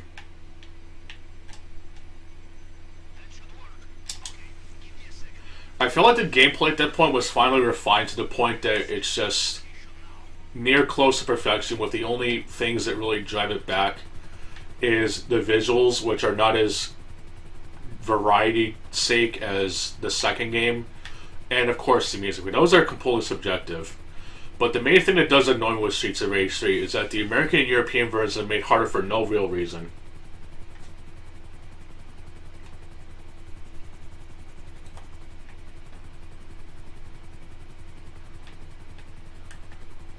I feel like Golden Axe is kind of like Final Fight, where it's just, I don't really care for Final Fight or Golden Axe, but there are other games that are just much more better.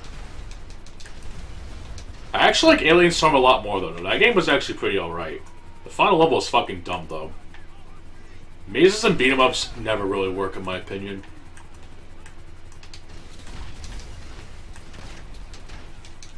It was just dumb and annoying, but that game was actually pretty good.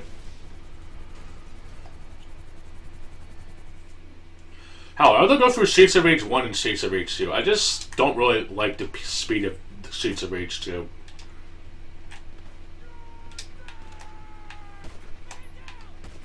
I also really hate how a lot of people really discredit Streets of Rage 3, and I especially don't even like Streets of Rage 4. I like this shit as much as Doom Eternal, by the way. So that kind of says something.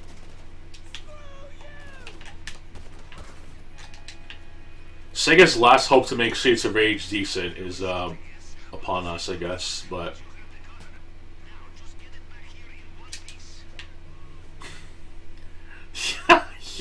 yeah, exactly.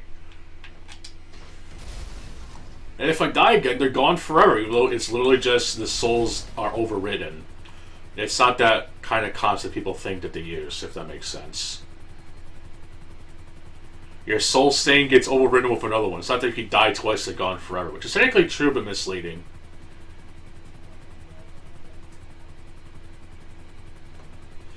I do find it funny as fuck that there is an item in Elden Ring that works exactly the same as the Ring of Sacrifice. Though I really hate how in Dark Souls 3 it doesn't protect you from the Ember State, and someone actually tried to argue how this works in the lore, and it's just fucking retarded. Which is also dumb because in Dark Souls 1, if you died while having the ring equipped, it would protect you from going hollow. But somehow it's okay in Dark Souls 3 that it doesn't protect you from Ember status, which makes them even more fucking worthless.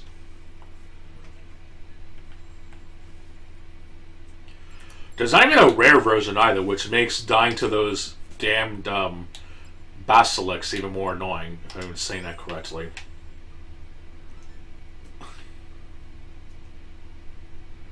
I can at least understand why they only have a limited amount, which makes sense, but they're just so useless compared to the other versions.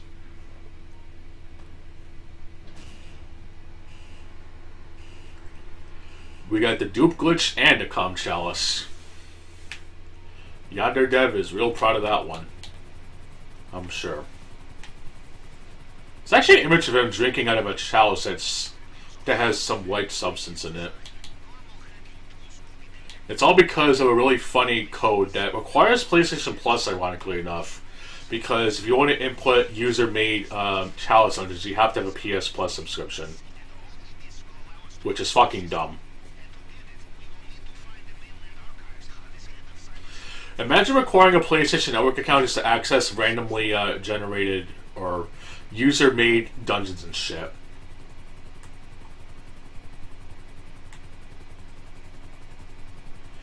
So the thing that makes Bloodborne stand out the most, in my opinion, but it's still kind of half-baked in a way. It's still something, though. Now, if you only actually make your own dungeons, then that'd be fucking sweet. But alas, you cannot. I don't know how the formula would work to begin with, I think. Oh well.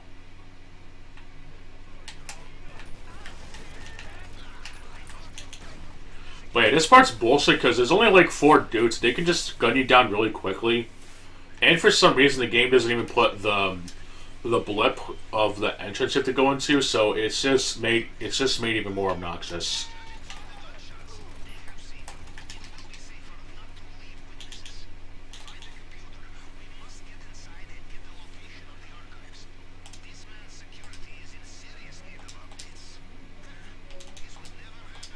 There we go.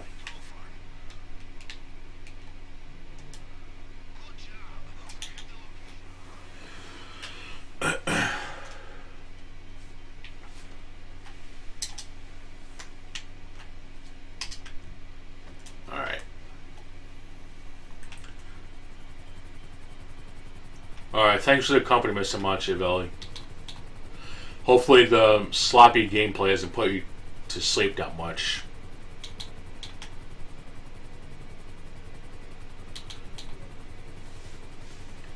At least I'm going to do the heist after this mission, which should be over in like maybe not even a minute, because this mission's fairly short. It's just, that beginning part is just always the most annoying.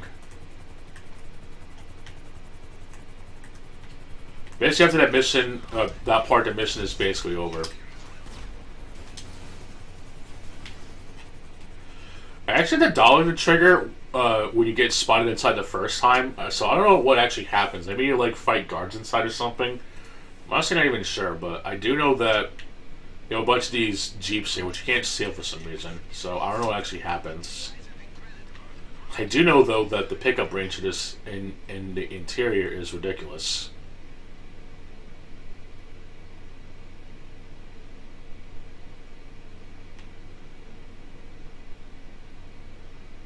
It's like, okay, good. I know it's a sloppy game, but if it's not sloppy gameplay, then I guess I've done something right.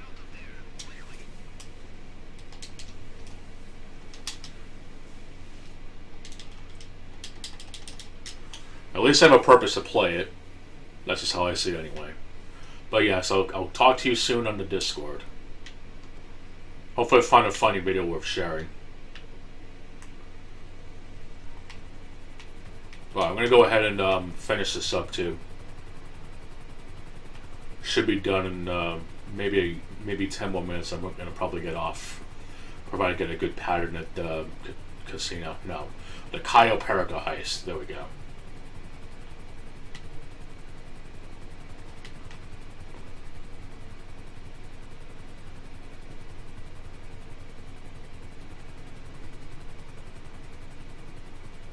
I do hope I get more paying stuff though, because I've been keep getting tequila, which is fine, but it does pay pretty shittily.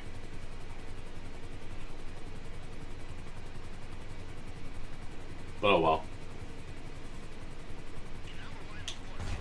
Wow, let's go ahead and wrap this fucker up.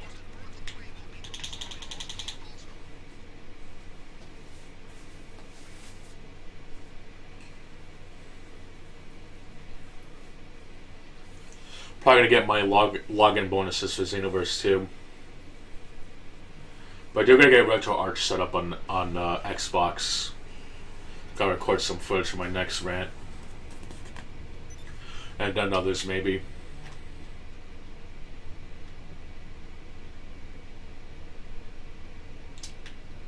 Alright.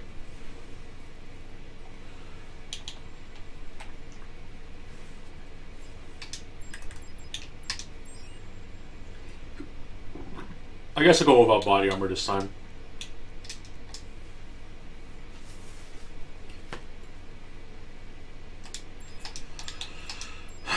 But alright, let's do this.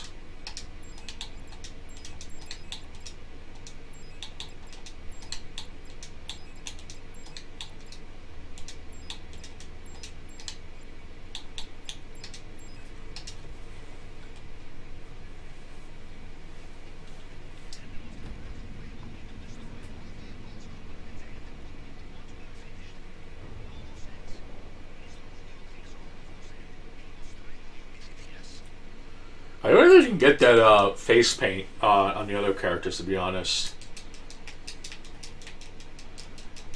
Kind of forgot to change that, to be honest, but it doesn't really matter. Gotta keep that Baron 70 look on anyway. For reasons.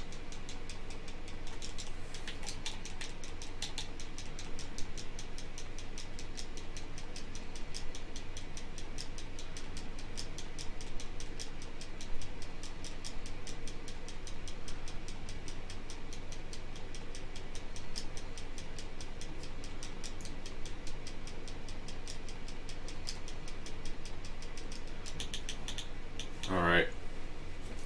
I really hope I get a good pattern this time.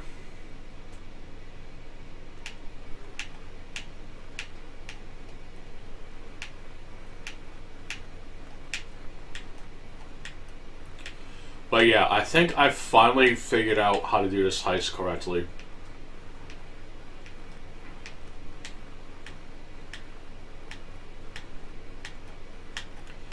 I also play a little bit of the PC version so that I can start getting the money for the bail office and shit.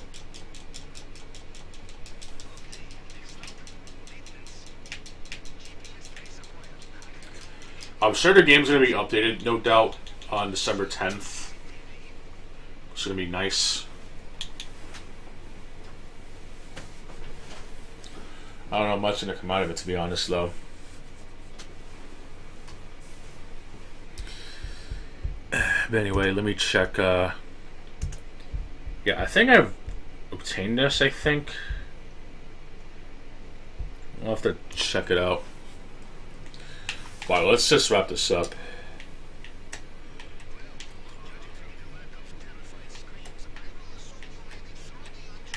Actually run and not really make a lot of noise. I'm actually going to try playing without auto-aim next time. See how I can do with that shit. Might screw me over, though. Ugh, crap. Yeah, I guess if it's not a headshot, you're basically fucked, so yeah. Should you run? What the fuck? Anyway, I guess while I wait for the game to restart, I can see what Breaking Banquet uploaded really quick.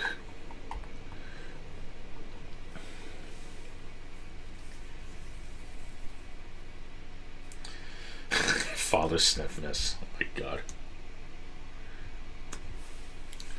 Wow, dude. I don't know what partner Wings play with, but he sounds exactly like people I know.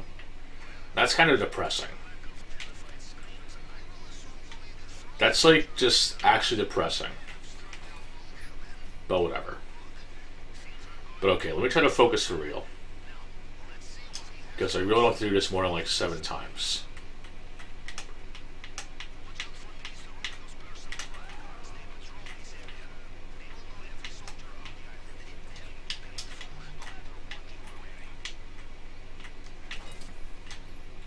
But yeah, I know that this dude takes like 4 shots.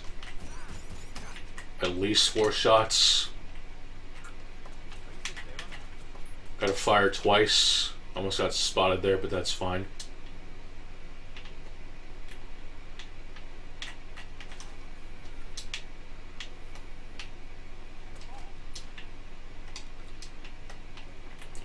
Well, yeah, I think you have to take out these 3 dudes with the red cone of visions, because if you don't, I almost got fucked.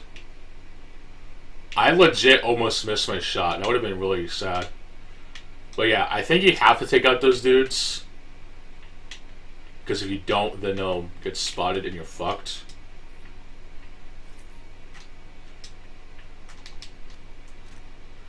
I really wish you could actually pick up bodies and drag them, because that's kind of one thing that these games just fail on, is that the game wants you to be stealthy, but you can't even like drag bodies, which this thing is fucking stupid.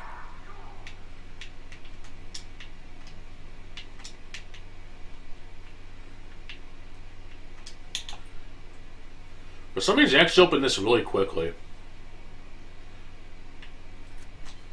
And I got a take that's not worth saving, but whatever. At least it's better than nothing.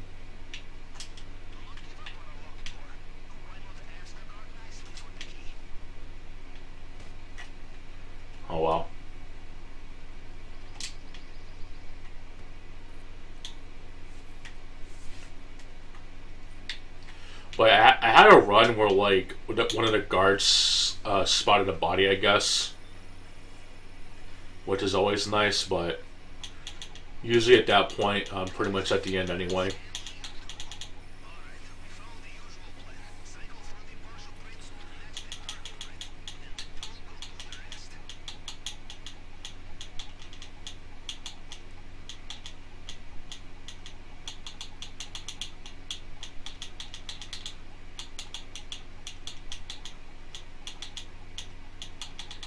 Fuck. Gotta be the worst hacking attempt right now. There we go. I don't know if I got spotted though. I don't have any sound on right now, so if I get spotted, I just have to yell it. Otherwise, I'm at least doing okay.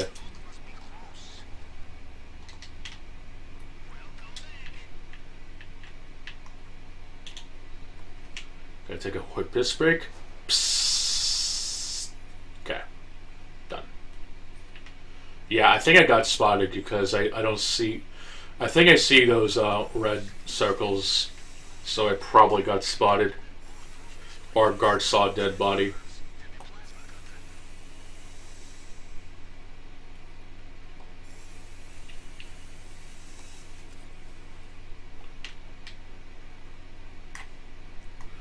Let me just put on the armor just in case.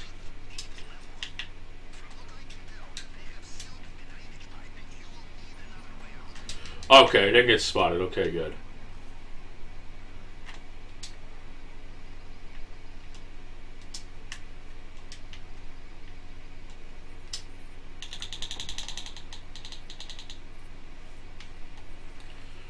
I don't know if I got spotted there, but I know that if the game cuts this point right before the big cone of vision goes away, I think the game still counts it as you not being spotted, which is always good.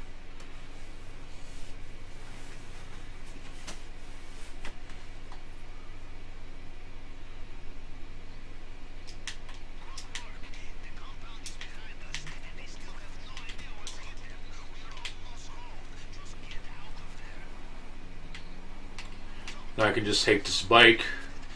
Just try going here, I guess. I don't know if this is like the proper path or not. So I get fucked. Always nice.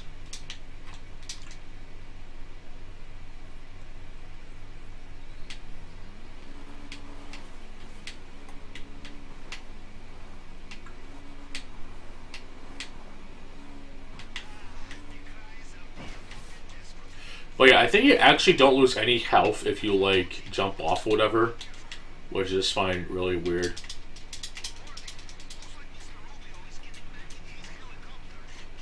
I just gotta swim in first person and hope I don't get too fucked up, I guess.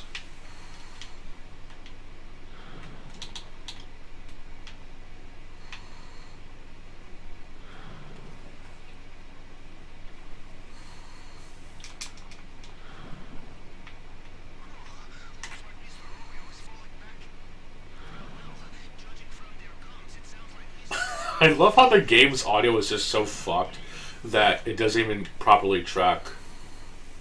It's great. Oh well. Ow. At least the good thing about this heist is that you only lose your take while being shot. That's only if you take the paintings or other stuff. If you get the safe or the primary target, you don't lose any money while you're shot, which is very nice. That is actually good game design. No cap.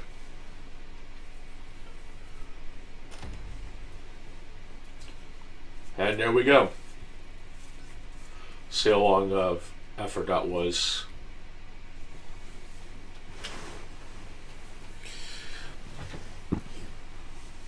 It's like two what the hell is it? The runs of doing the acid and shit, which is always nice.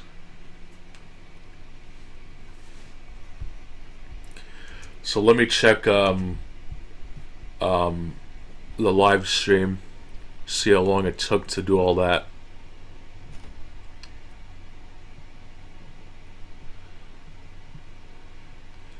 Yeah, about 40 minutes, I think. Or maybe an hour, I think. Just about, yeah. About an hour's worth. Maybe 55 minutes, give and take.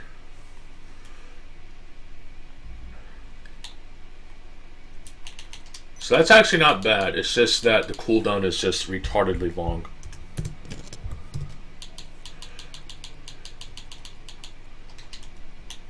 Which I greatly despise for many reasons.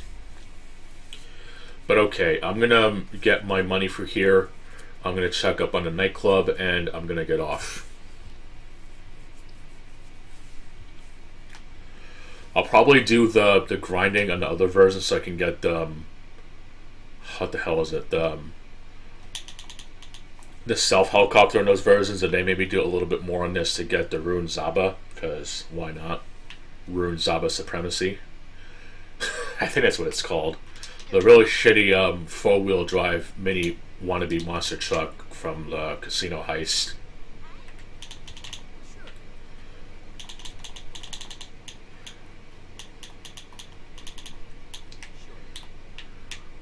And then I might as well take a chance with the what the hell is it called? The auto shop, I guess, because I haven't done that in a while.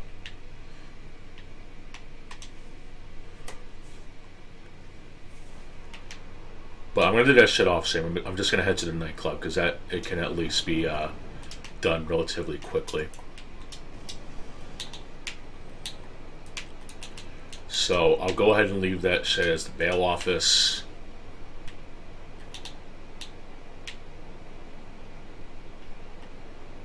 Got my moolah.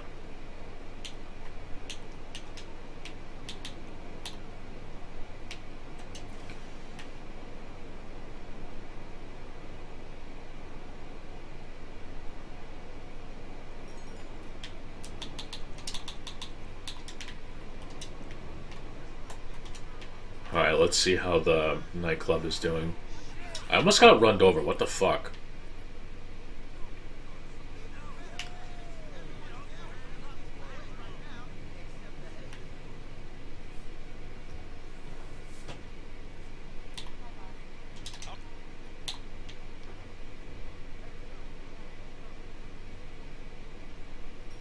Fuck.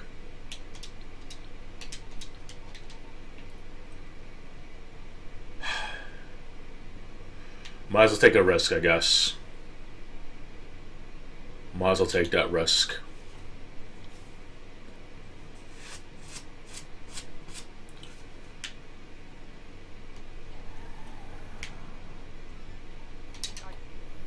Okay, it's not that far, I think. Okay, no, it's actually really close. Okay, good.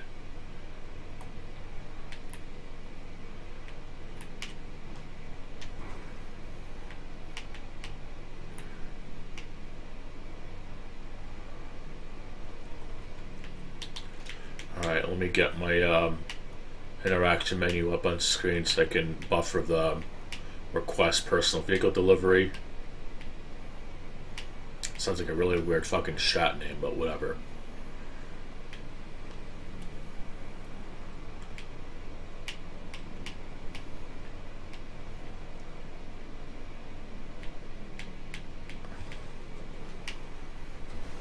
Rats.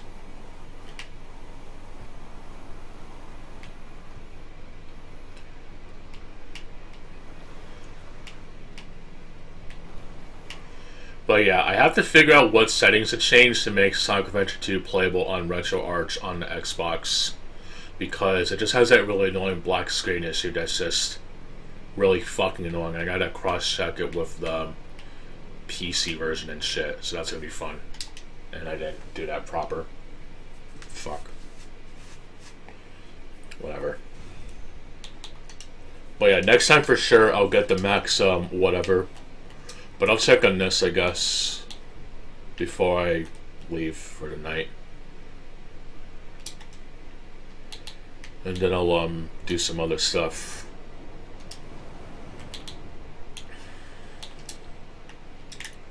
Go and deposit this.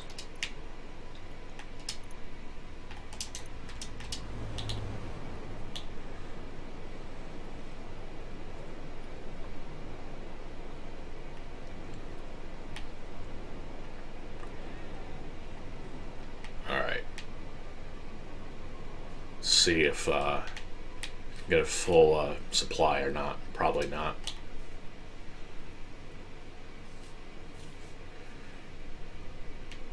Oh. Let me guess. I can't do this right now. No.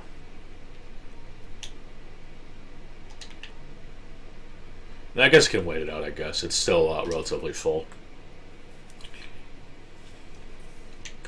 I'll probably sell that later. When the 2-hour limit is up or whatever the fuck. Alright, let's go do the auto shop stuff and I'm gonna get off.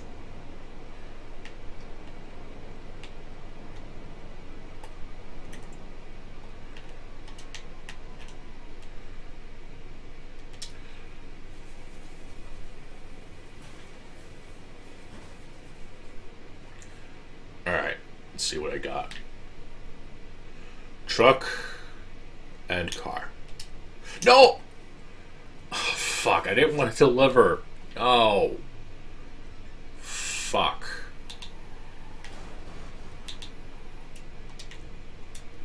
Alright, whatever. I'll do this one delivery, I guess. Just for the extra reputation, I guess.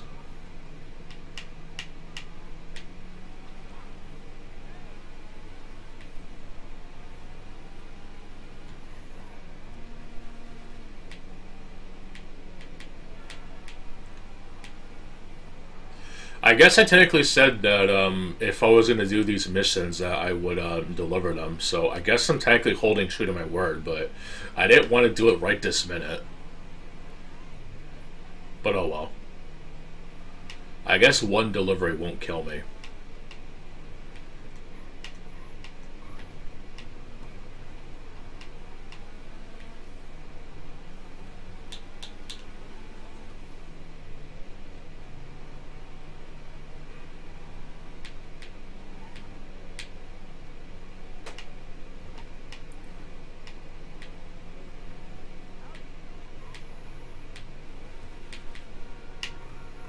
Whoa. Well, there we go. Another satisfied customer.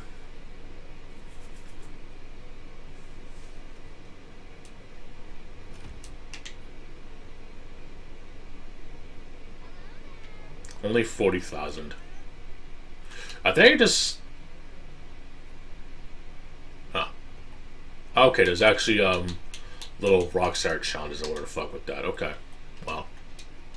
I'll keep that in mind, I guess.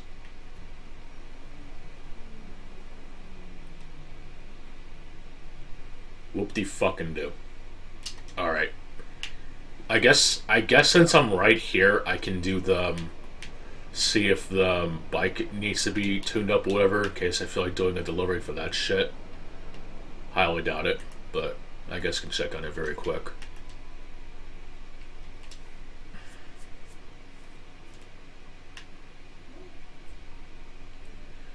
Yeah, I think this one already spec'd out, yeah. Alright, let's go do the other one, I guess, and then I'm gonna get off for real.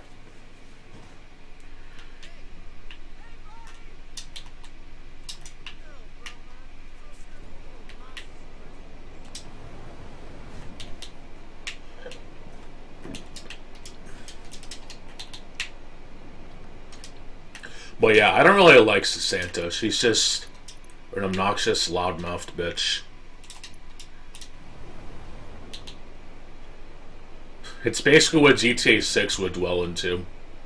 I'm not for that crap. But anyway, let's do the other vehicle, I guess. See if I can get whatever. Make sure the spawn point is set to bail office. Then I can do some other stuff, I guess. I checked the arcade actually very quick. I want to see if that's full or not. I can check very quick. No, it takes like not even a minute.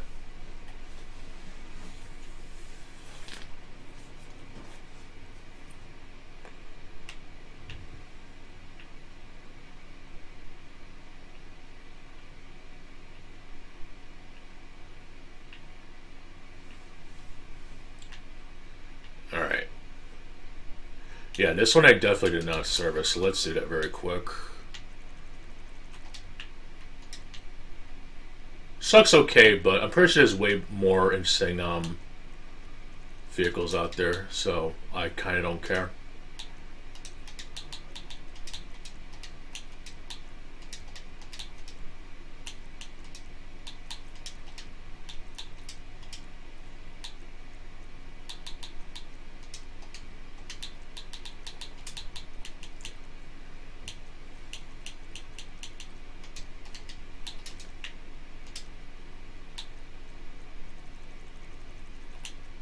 Carbon Inferno. Here we go. Okay. That's done.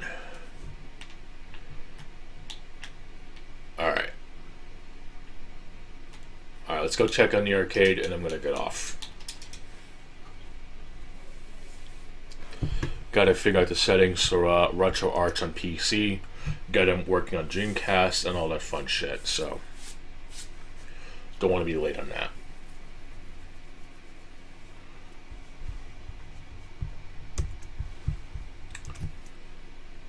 Another fucking vehicle, dude. Whatever. I'm doing that shit off stream, and I'm getting off.